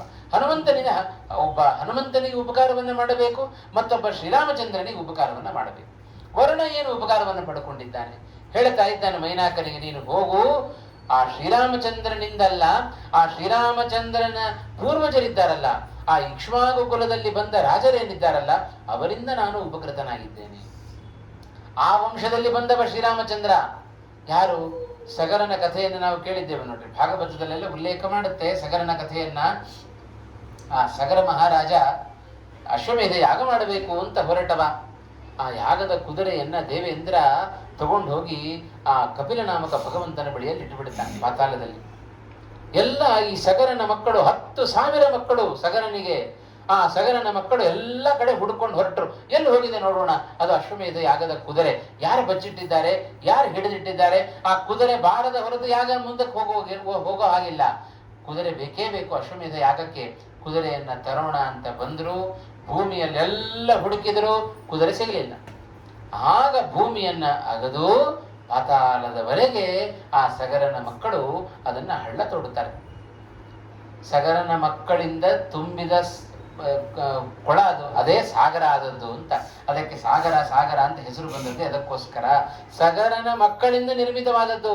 ವರುಣ ಹೇಳ್ತಾ ಇದ್ದಾನೆ, ಇಷ್ಟು ಅಪಾರವಾದ ಜಲರಾಶಿ ಅದು ನನ್ನಲ್ಲಿ ಬರಲಿಕ್ಕೆ ಕಾರಣ ಇವನ ವಂಶದಲ್ಲಿ ಬಂದ ಪೂರ್ವಜರಿಂದ ನನಗೆ ಇಷ್ಟು ಜಲದ ರಾಶಿಯ ಲಾಭ ಸಿಕ್ಕಿದೆ. ಹಾಗಾಗಿ ಇವರ ವಂಶದವರಿಂದ ನಾನು ಉಪಕೃತನಾಗಿದ್ದೇನಪ್ಪ. ಅದಕ್ಕೆ ಪ್ರತಿಯಾಗಿ ನಾನು ಉಪಕಾರವನ್ನು ಮಾಡಬೇಕೋ ಬೇಡೋ? ಹಾಗಾದರೆ ರಾಮನಿಗೆ ಉಪಕಾರವನ್ನು ಮಾಡಬೇಕಲ್ಲ. ಇಲ್ಲಿ ಹನುಮಂತನಿಗೆ ಉಪಕಾರವನ್ನು ಮಾಡಿದರೆ, ಹನುಮಂತನಿಗೆ ಉಪಕಾರವನ್ನು ಮಾಡಿದರೆ ಅದು ನೇರವಾಗಿ ರಾಮನಿಗೆ ಮಾಡಿದಂತೆ. ಯಾಕೆಂದ್ರೆ ನಾವು ಭಗವಂತನಿಗೆ ಉಪಕಾರವನ್ನು ಮಾಡಿದರೆ ಮಾತ್ರ ಭಗವಂತ ಸ್ವೀಕಾರ ಮಾಡುತ್ತಾನೆ ಅಂತ ಅರ್ಥ ಅಲ್ಲ. ಭಗವಂತನ ಭಕ್ತರಿಗೆ ಉಪಕಾರವನ್ನು ಮಾಡಿದರೂ ಅದು ಭಗವಂತನಿಗೆ ಉಪಕಾರ ಮಾಡಿದಂತೆ. ಕೃಷ್ಣ ಸ್ಪಷ್ಟವಾಗಿ ಹೇಳ್ಕೊಂಡ್ಬಿಟ್ಟಿದ್ದಾನೆ, ತಸ್ಯ ಪ್ರಾಣ್ಯುಪಕಾರೇಣ ಪ್ರೀತೋ ಭವತಿ ಕೇಶವ. ಪ್ರತಿಯೊಬ್ಬರಲ್ಲಿಯೂ ಕೂಡ ಭಾಗವತ ಬಹಳ ಸ್ಪಷ್ಟವಾಗಿ ಹೇಳುತ್ತೆ, ಕೇವಲ ಪ್ರತಿಮೆಯಲ್ಲಿ ಮಾತ್ರ ಭಗವಂತನನ್ನ ಕಾಣುವ ನಿಜವಾದ ಸಾತ್ವಿಕ ಭಕ್ತ ಅಲ್ಲ. ಎಲ್ಲರಲ್ಲಿಯೂ ಕೂಡ ಭಗವಂತನನ್ನ ಕಾಣಬೇಕು. ಎಲ್ಲ ಪ್ರಾಣಿಗಳಲ್ಲಿಯೂ ಕೂಡ ಭಗವಂತನನ್ನ ಕಾಣಬೇಕು. ಎಲ್ಲ ಮಾನವರಲ್ಲಿಯೂ ಕೂಡ ಭಗವಂತನನ್ನ ಕಾಣಬೇಕು. ಎಲ್ಲರಲ್ಲಿಯೂ ಕೂಡ ಭಗವಂತನನ್ನ ಕಂಡು ಯಾರು ಆರಾಧನೆ ಮಾಡ್ತಾರೆಯೋ ಅವನೇ ನಿಜವಾದ ಭಕ್ತ. ಭಾಗವತ ಸ್ಪಷ್ಟಪಡಿಸಿತು. ಹಾಗಾಗಿ ನಾವು ನೇರವಾಗಿ ರಾಮಚಂದ್ರನಿಗೆ ಸೇವೆಯನ್ನು ಮಾಡದೇ ಇದ್ದರೂ ರಾಮ ಭಕ್ತನಾದ ಹನುಮಂತನಿಗೆ ಸೇವೆಯನ್ನು ಮಾಡಿಬಿಟ್ರೆ ಅದು ನೇರವಾಗಿ ರಾಮನಿಗೆ ಸೇವೆಯನ್ನು ಮಾಡಿದೆ. ಹಾಗಾಗಿ ಉಪಕಾರಕ್ಕೆ ಪ್ರತಿಯಾಗಿ ಉಪಕಾರವನ್ನು ಮಾಡಬೇಕಪ್ಪ, ಏಳು ಅಂತ ಅವನನ್ನು ಕಳಿಸ್ತಾ ಇದ್ದಾನೆ. ಯಾಕೆಂದ್ರೆ ವರುಣನ ಬಾಯಿಂದ ಬಂದ ಮಾತು ಬಹಳ ಅದ್ಭುತವಾದ ಮಾತು. ಕರ್ತವ್ಯಂ ಅಕೃತಂ ಕಾರ್ಯಂ ಸತಾಂ ಮನ್ಯುಮುದೀರಯೇ. ವರುಣ ಒಂದು ಮಾತನ್ನು ಹೇಳ್ತಾ ಇದ್ದಾನೆ, ನೋಡಪ್ಪ, ನಾವು ಏನು ಮಾಡಬೇಕು, ನಮ್ಮ ಕರ್ತವ್ಯ ಏನಿದೆಯೋ ಆ ಕರ್ತವ್ಯವನ್ನ ನಾವು ಪಾಲನೆ ಮಾಡದಿದ್ದರೆ ಸತಾಂ ಮನ್ಯುರುದೀರಯೇದ್, ಸಜ್ಜನರಿಗೆ ಬಹಳ ಕೋಪ ಬಂದ್ಬಿಡುತ್ತೆ. ಅದಕ್ಕೋಸ್ಕರ ನಮ್ಮ ಪಾಲಿನ ಕರ್ತವ್ಯವನ್ನ ನಾವು ಅವಶ್ಯವಾಗಿ ಮಾಡಲೇಬೇಕು. ಹೋಗು, ನಾವು ಉಪಕಾರಕ್ಕೆ ಪ್ರತಿಯಾಗಿ ಉಪಕಾರವನ್ನು ಮಾಡಲೇಬೇಕು. ನೀನು ಏಳು, ಹೋಗಿ ಹನುಮಂತನಿಗೆ ವಿಶ್ರಾಂತಿಯನ್ನು ಪಡೆದುಕೊಳ್ಳಿಕ್ಕೆ ನೀನು ಆದೇಶವನ್ನು ಮಾಡು, ಪ್ರಾರ್ಥನೆಯನ್ನ ಮಾಡಿಕೋ ಅಂತ ಆ ಮೈನಾಕನನ್ನ ಮೇಲ್ ಕಳಿಸ್ತಾ ಇದ್ದಾನೆ ವರುಣ. ಈ ಮಾತು ಎಷ್ಟು ಸಾರ್ಥಕ ನೋಡ್ರಿ. ಇದೇ ಹಿಂದೆ ಕಿಷ್ಕಿಂಧ ಕಾಂಡದಲ್ಲಿ ಒಂದು ಮಾತು ಬಂತು, ಕರ್ತವ್ಯಂ ಅಕೃತಂ ಕಾರ್ಯಂ ಸತಾಂ ಮನ್ಯುರುದೀರಯೇತ್. ಎಷ್ಟು ವಿಧದಲ್ಲಿ ಈ ಮಾತನ್ನು ನಾವು ಅರ್ಥ ಮಾಡಿಕೊಳ್ಳಿಕ್ಕೆ ಸಾಧ್ಯತೆ ಇದೆ. ರಾಮಾಯಣದಲ್ಲಿಯೇ ಒಂದು ನಮಗೆ ದೃಷ್ಟಾಂತ ಸಿಕ್ಕಿತು. ಇದೇ ಸುಗ್ರೀವ ಮೈ ಮರೆತು ಕೂತ, ಚಾತುರ್ಮಾಸ್ಯ ಕಳೀಲಿ, ಆಮೇಲೆ ನಾನು ಸೀತಾನ್ವೇಷಣೆಯಲ್ಲಿ ತೊಡಗುತ್ತೇನೆ ಅಂತ ರಾಮನಿಗೆ ಮಾತನ್ನ ಕೊಟ್ಟು ಚೆನ್ನಾಗಿ ಹೆಂಡತಿಯ ಜೊತೆಗೆ ಸುಖದಲ್ಲಿ ಮೈ ಮರೆತವ ಸುಗ್ರೀವ. 4 ತಿಂಗಳು ಕಳೀತು, ಮಳೆಗಾಲ ಎಲ್ಲ ಮುಗೀತು. ಮಳೆಗಾಲ ಮುಗಿದರೂ ಕೂಡ ಸುಗ್ರೀವ ಮಾತ್ರ ತಾನು ಕಾರ್ಯಪ್ರವೃತ್ತನಾಗಲಿಲ್ಲ. ಕರ್ತವ್ಯಂ ಅಕೃತಂ ಸತ್ಕಾರ್ಯಂ, ಏನಾದರೂ ಕರ್ತವ್ಯ ನಮ್ಮದೇನಿರುತ್ತೆ ಅದನ್ನ ಮಾಡದೇ ಇದ್ದರೆ ಸತಾಂ ಮನ್ಯುರಿದೀರಯೇದ್, ಸಜ್ಜನರಿಗೆ ಕೂಡಲೇ ಕೋಪ ಬಂದ್ಬಿಡುತ್ತೆ. ಆಗ ಕೋಪ ಬಂದದ್ದು ಯಾರಿಗೆ? ಲಕ್ಷ್ಮಣನಿಗೆ ಕೋಪ ಬಂತು. ಅಂಥ ಮಹಾರಾಮ ಭಕ್ತ ಅವ. ಎಂದೂ ರಾಮನಿಗೆ ವಿರುದ್ಧವಾಗಿ ಏನಾದರೂ ನಡೆದರೆ ಲಕ್ಷ್ಮಣ ಸುಮ್ಮನೆ ಕೂಡುವವನಲ್ಲ. ಎಷ್ಟು ರಾಮನಲ್ಲಿ ಭಕ್ತಿ ಅಂತ ಹೇಳಿದರೆ ಲಕ್ಷ್ಮಣನಿಗೆ ಅಯೋಧ್ಯಾಕಾಂಡದಲ್ಲಿ ವಾಲ್ಮೀಕಿಗಳು ಒಂದು ಚೆನ್ನಾಗಿ ಚಿತ್ರಣವನ್ನ ಕೊಡುತ್ತಾರೆ. ರಾಮಚಂದ್ರ ಕಾಡಿಗೆ ಹೊರಟ ಪ್ರಸಂಗ. ಹೊರಟಾಗ ನಾನು ಕಾಡಿಗೆ ಹೊರಡುತ್ತೇನೆ ಅಂತಂದು ಬಿಟ್ಟ. ಲಕ್ಷ್ಮಣ ಹೇಳಿದ, ನೀನು ದಶರಥನ ಮಾತಿಗೆ ಯಾಕೆ ನೀನು ಗೌರವ ಕೊಡ್ತಾ ಇದ್ದಿ? ಅವ ಹೆಣ್ಣಿನ ಮೋಹಕ್ಕೆ ಮರುಳಾಗಿ ನಿನ್ನ ಕಾಡಿಗೆ ಹೋಗ್ಬೇಕು ಅಂತ ಹೇಳ್ತಾ ಇದ್ದಾನೆ. ರಾಮ, ಅಪ್ಪಣೆ ಕೊಡು, ನಿನಗೆ ವಿನಾಕಾರಣ ನಿನ್ನ ವಿರುದ್ಧವಾಗಿ ನಿಂತ ದಶರಥನನ್ನು ಇಲ್ಲಿಯೇ ಮುಗಿಸಿ ಬಿಡುತ್ತೇನೆ ಅಂತಂದ ಲಕ್ಷ್ಮಣ. ನೋಡಿದ್ರೆ ಸ್ವಂತ ಅಪ್ಪ ಅವ, ತಂದೆ ಅಂತಲೂ ಕೂಡ ನೋಡದೆ ತಂದೆಯನ್ನೇ ಮುಗಿಸ್ತೇನೆ ಅಂತ ಹೊರಟ ಲಕ್ಷ್ಮಣ ಇನ್ನು ಸುಗ್ರೀವನನ್ನು ಬಿಡುತ್ತಾನೆ. ಇನ್ನು ರಾಮನಿಗೆ ವಿರುದ್ಧವಾಗಿ ನಡೆದುಕೊಂಡ್ರೆ ರಾಮನಿಗೆ ಮಾತು ಕೊಟ್ಟು ಸುಮ್ಮನೆ ಮೈ ಮರೆತು ಕೂತಿದ್ದಾನೆ. ಏನು ತನ್ನ ಪಾಲಿನ ಕರ್ತವ್ಯ ಇತ್ತೋ ಅದನ್ನ ಮಾಡದೆ ಸುಮ್ಮನೆ ಕೂತರೆ ಸಜ್ಜನರಿಗೆ ಕೋಪ ಬರೋದು ಸಹಜ. ಹಾಗಾಗಿ ನಮ್ಮ ಪಾಲಿನ ಕರ್ತವ್ಯವನ್ನು ನಾವು ಮಾಡಬೇಕು. ಏಳು, ನೀನು ಉಪಕಾರಕ್ಕೆ ಪ್ರತಿಯಾಗಿ ಉಪಕಾರವನ್ನು ಮಾಡು. ಹನುಮಂತನಿಗೆ ಉಪಕಾರವನ್ನು ಮಾಡಿದರೆ ರಾಮನಿಗೆ ನಾವು ಉಪಕಾರವನ್ನು ಮಾಡಿದಂತೆ, ರಾಮನಿಗೆ ಉಪಕಾರವನ್ನು ಮಾಡಿದರೆ ಅವನ ವಂಶದಲ್ಲಿ ಬಂದ ಅವರಿಂದ ಉಪಕಾರವನ್ನು ಪಡೆದ ನಾನು ಕೂಡ ಉಪಕಾರಿಯಾದಂತೆ ಅಂತ ಅಂತ ಇಷ್ಟು ವರುಣ ತಾನು ಚಿಂತನೆಯನ್ನು ಮಾಡ್ತಾ ಇದ್ದಾನೆ. ಈ ಸಂದರ್ಭದಲ್ಲಿ ಹೇಳಿದ ವಾಲ್ಮೀಕಿಗಳ ಮಾತು ನಮ್ಮ ಜೀವನಕ್ಕೂ ಕೂಡ ಬಹಳ ಉಪಯುಕ್ತವಾದದ್ದು, ಎಚ್ಚರಿಕೆಯ ಗಂಟೆ ಇದು ವಾಲ್ಮೀಕಿಗಳು ಕೊಟ್ಟದ್ದು ನಮಗೆ. ಕರ್ತವ್ಯಂ ಅಕೃತಂ ಕಾರ್ಯಂ ಸತಾಂ ಮನ್ಯುರುದೀರಯೇತ್. ನಮ್ಮ ಪಾಲಿನ ಕರ್ತವ್ಯವನ್ನು ನಾವು ಪಾಲನೆ ಮಾಡದೇ ಇದ್ದರೆ ಸಜ್ಜನರಿಗೆ ಸಜ್ಜನರಿಗೆ ಕೋಪ ಬರುತ್ತೆ ಅಂತ ಹೇಳಿಬಿಟ್ರು ವಾಲ್ಮೀಕಿಗಳು. ನಿಜವಾಗಲೂ ಕೋಪ ಬರುತ್ತೆ. ಸಚ್ಛಬ್ದ ವಾಚ್ಯರಾದವರು ಯಾರು? ಸಾಕ್ಷಾತ್ ವಾಯುದೇವರು. ಶಾಸ್ತ್ರದಲ್ಲಿ ಹೇಳುತ್ತೆ, ಸಚ್ಛಬ್ದ ವಾಚ್ಯರಾದವರು ವಾಯುದೇವರು. ಯಾವನೇ ಒಬ್ಬ ವ್ಯಕ್ತಿ ತನ್ನ ಪಾಲಿನ ಕರ್ತವ್ಯವನ್ನ ಅವ ಮಾಡಲಿಲ್ಲ ಅಂತಾದರೆ ಸಜ್ಜನರಿಗೆ ಕೋಪ ಬರುತ್ತೆ. ಸಜ್ಜನರಿಗೆ ಕೋಪ ಬರುತ್ತೆ ಅಂದ್ರೆ ವಾಯುದೇವರಿಗೆ ಕೋಪ ಬರುತ್ತೆ ಅಂತ ಅರ್ಥ. ವಾಯುದೇವರಿಗೆ ಕೋಪ ಬಂದ್ಬಿಟ್ರೆ ಗತಿ ಏನ್ರಿ? ಒಂದ್ ಮಾತು ಹೇಳ್ತಾರೆ ನೋಡ್ರಿ, ಹರೌರುಷ್ಟೇ ಗುರುಸ್ತ್ರಾತ ಗುರೌರುಷ್ಟೇ ನ ಕಶ್ಚನ. ಒಂದ್ ವೇಳೆ ಏನಾದರೂ ಭಗವಂತನಿಗೆ ಕೋಪ ಬಂದ್ರೆ ನಮ್ಮನ್ನ ಗುರುಗಳು ಸಂರಕ್ಷಣೆ ಮಾಡ್ತಾರೆ. ಆದರೆ ಗುರುಗಳಿಗೆ ಕೋಪ ಬಂದ್ಬಿಟ್ರೆ ನಕಶ್ಚನ, ಯಾರು ನಮ್ಮನ್ನ ಸಂರಕ್ಷಣೆ ನಿಲ್ಲೋದಿಲ್ಲಂತೆ. ಹಾಗಾಗಿ ವಾಯುದೇವರಿಗೆ ನಾವು ಬೇಜಾರಾಗುವಂತೆ ನಡ್ಕೊಂಡ್ಬಿಟ್ರೆ ನಮ್ಮ ಗತಿಯನ್ನು ನಮ್ಮನ್ನು ಉದ್ಧಾರ ಮಾಡುವವರು ಯಾರು? ಹಾಗಾಗಿ ನಮ್ಮ ಪಾಲಿನ ಕರ್ತವ್ಯ ಏನೋ ಅದನ್ನ ಸರಿಯಾಗಿ ಪಾಲನೆ ಮಾಡಬೇಕಾದ್ದು ಪ್ರತಿಯೊಬ್ಬರ ಕರ್ತವ್ಯ. ಹಾಗಾಗಿ ಯಾವುದೇ ವರ್ಣದಲ್ಲಿ ಹುಟ್ಟಿರಲಿ, ಬ್ರಾಹ್ಮಣನಾಗಲಿ, ಕ್ಷತ್ರಿಯನಾಗಲಿ, ವೈಶ್ಯನಾಗಲಿ, ಶೂದ್ರನಾಗಲಿ, ಯಾವ ಜಾತಿಯಲ್ಲಿ ಹುಟ್ಟಿದರೂ, ಯಾವ ವರ್ಣದಲ್ಲಿರಲಿ, ಯಾವ ಆಶ್ರಮದಲ್ಲಿರಲಿ, ಪ್ರತಿಯೊಬ್ಬರೂ ಕೂಡ ತಮ್ಮ ತಮ್ಮ ಪಾಲಿನ ಕರ್ತವ್ಯವನ್ನ ಮಾಡದಿದ್ದರೆ ಅದು ವಾಯುದೇವರಿಗೆ ಕೋಪ ಬಂದೇ ಬಿಡುತ್ತೆ. ಕೋಪ ಬಂದರೆ ಮತ್ತೆ ವಾಯುದೇವರಿಗೆ ಕೋಪ ಬಂದರೆ ನಮ್ಮನ್ನು ರಕ್ಷಣೆ ಮಾಡಲಿಕ್ಕೆ ಯಾರೂ ನಿಲ್ಲೋದಿಲ್ಲ. ಹಾಗಾಗಿ ನಮ್ಮ ಪಾಲಿನ ಕರ್ತವ್ಯದ ಪಾಲನೆ ಎಷ್ಟು ಅವಶ್ಯಕ ಅನ್ನೋದನ್ನ ವಾಲ್ಮೀಕಿಗಳು ತಮ್ಮ ಮಾತಿನ ಮೂಲಕ ನಮಗೆ ಎಚ್ಚರಿಕೆಯನ್ನು ಕೊಡ್ತಾ ಇದ್ದಾರೆ. ಇಲ್ಲದೆ ಹೋದರೆ ಧರ್ಮ ಭ್ರಷ್ಟರಾಗಿ ಬಿಟ್ರೆ, ಕರ್ಮ ಭ್ರಷ್ಟರಾಗಿ ಬಿಟ್ರೆ ನಾವು ಬದುಕಿದ್ದು ಸತ್ತಂತೆ, ಏನು ಉಪಯೋಗ ಇಲ್ಲ. ಮಹಾಭಾರತದಲ್ಲಿ ಹೀಗೆ ಒಂದು ಪ್ರಸಂಗ ನಡೀತು. ಅರ್ಜುನ ಯುದ್ಧ ಮಾಡ್ತಾ ಮಾಡ್ತಾ ಹೋಗ್ತಾ ಇದ್ದಾನೆ. ಎಷ್ಟು ಬಾಣವನ್ನು ಬಿಟ್ಟಿದ್ದಾನೆ, ಎಲ್ಲರೂ ಕೆಳಗೆ ಬಿದ್ದರು. ಅನೇಕ ಜನ ದುರ್ಯೋಧನನ ಪಕ್ಷದಲ್ಲಿದ್ದವರು. ಸ್ವಲ್ಪ ದೂರ ಹೋದ ಮೇಲೆ ಕೃಷ್ಣನನ್ನು ಕುರಿತು ಕೇಳ್ತಾ ಇದ್ದಾನೆ, ಕೃಷ್ಣ, ಇಷ್ಟು ನಾನು ಬಾಣ ಬಿಡ್ತಾ ಇದ್ದೇನೆ, ಆದರೆ ಕೆಳಗಡೆ ಎಲ್ಲರೂ ಬಿದ್ದಿದ್ದಾರೆ, ಆದರೆ ಯಾರು ಸತ್ತಿಲ್ಲ ಯಾಕೆ ಅಂತ ಕೇಳಿದ. ಅರ್ಜುನನಿಗೆ ಆಶ್ಚರ್ಯ ಅಂತ ಅನಿಸ್ತು ಎಲ್ಲರನ್ನ ನೋಡಿದಾಗ. ಯಾಕೆ ಕೃಷ್ಣ ಇವರೆಲ್ಲ ಸತ್ತಿಲ್ಲ? ಕೃಷ್ಣ ಹೇಳಿದ, ಅರ್ಜುನ ತಪ್ಪು ತಿಳಿದಿದೆಯಪ್ಪ, ಇವರೆಲ್ಲ ಸತ್ತಿದ್ದಾರೆ ಅಂತ. ಹೌದಾ? ಸತ್ತಿದ್ರು ಬದುಕಿದಂತೆ ಕಾಣ್ತಾ ಇದ್ದಾರಲ್ಲ. ಅಷ್ಟು ಆಶ್ಚರ್ಯ ಆಯ್ತು ಅರ್ಜುನನಿಗೆ. ಕೃಷ್ಣ ರಥವನ್ನು ನಿಲ್ಲಿಸಿದ. ಅರ್ಜುನ ರಥದಿಂದ ಇಳಿದು ಅವರೆಲ್ಲರನ್ನ ನೋಡ್ಕೊಂಡ್ ಬಂದ. ಕೆಳಗಿಳಿದು, ಓ, ಕೃಷ್ಣ ಹೇಳಿದ ಹಾಗೆ ಇವರೆಲ್ಲ ಸತ್ತಿದ್ದಾರೆ ಅಂತ ಖಾತರಿ ಮಾಡ್ಕೊಂಡು ಬಂದ. ಕೃಷ್ಣ, ಏನಿದೆ ಆಶ್ಚರ್ಯ? ಇವರೆಲ್ಲ ಸತ್ತಿದ್ರೂ ಕೂಡ ಬದುಕಿದಂತೆ ಕಾಣ್ತಾ ಇದ್ದಾರಲ್ಲ, ಯಾಕೆ ಅಂತ ಕೇಳಿದರೆ ಕೃಷ್ಣ ಉತ್ತರ ಕೊಟ್ಟ, ಇವರೆಲ್ಲ ಸತ್ತಿದ್ದರೂ ಬದುಕಿದಂತೆ ಕಾಣ್ತಾ ಇದ್ದಾರೆ. ಹೇಗೆ ಅಂದ್ರೆ, ಮನೆಯಲ್ಲಿ ಕರ್ತವ್ಯ ಭ್ರಷ್ಟರಾಗಿ ಮಲಗಿದವರು ಸತ್ತಂತೆ ಕಾಣ್ತಾರಲ್ಲ ಹಾಗೆ ಅಂತ. ಮನೆಯಲ್ಲಿ 9 ಆದ್ರೂ ಮಲಗಿದ್ದಾನೆ, ಹೇಳಲೇ ಇಲ್ಲ. ಮನೆಗೆ ಬಂದವರು ಏನ್ ಹೇಳ್ತಾರೆ, ಎಲ್ಲಿದ್ದಾರೆ ಮನೆಯವರು? ಮಲ್ಕೊಂಡಿದ್ದಾರೆ, ಸತ್ತಿಗಿದ್ದೆ ಹೋಗಿದ್ದೆ ನೋಡ್ರಿ ಅಂತ ಹೇಳ್ತಾರೆ.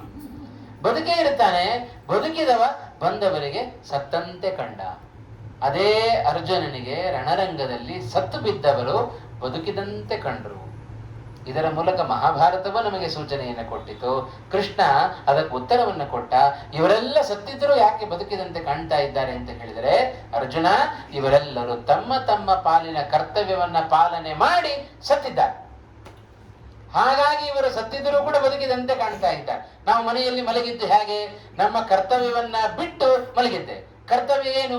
ಸೂರ್ಯೋದಯ ಆಗುವುದರ ಒಳಗೆ ಎದ್ದು ಹರಿ ನಿರ್ಮಾಲ್ಯವನ್ನು ವಿಸರ್ಜನೆ ಮಾಡಬೇಕಾದ್ದು ನಮ್ಮ ಕರ್ತವ್ಯ.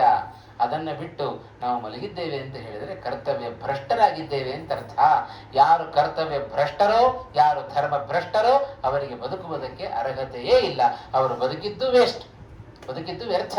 ಬದುಕಿದರೂ ಕೂಡ ಸತ್ತಂತೆ ಕಂಡು ಬಿಡುತ್ತೇವೆ ಜಗತ್ತಿಗೆ ನಾವು. ಹಾಗಾಗಿ ಎಂಥ ಒಳ್ಳೆ ಮಾತನ್ನು ವಾಲ್ಮೀಕಿಗಳು ಈ ಸಂದರ್ಭದಲ್ಲಿ ಹೇಳ್ತಾ ಇದ್ದಾರೆ.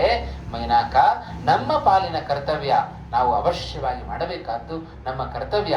ಮಾಡದೇ ಇದ್ದರೆ ಸತಾಮನ್ಯುರಿದೀರಯೇದ, ಸಜ್ಜನರಿಗೆ ಅದು ಕೋಪ ಬರೆಸಿಬಿಡುತ್ತೆ.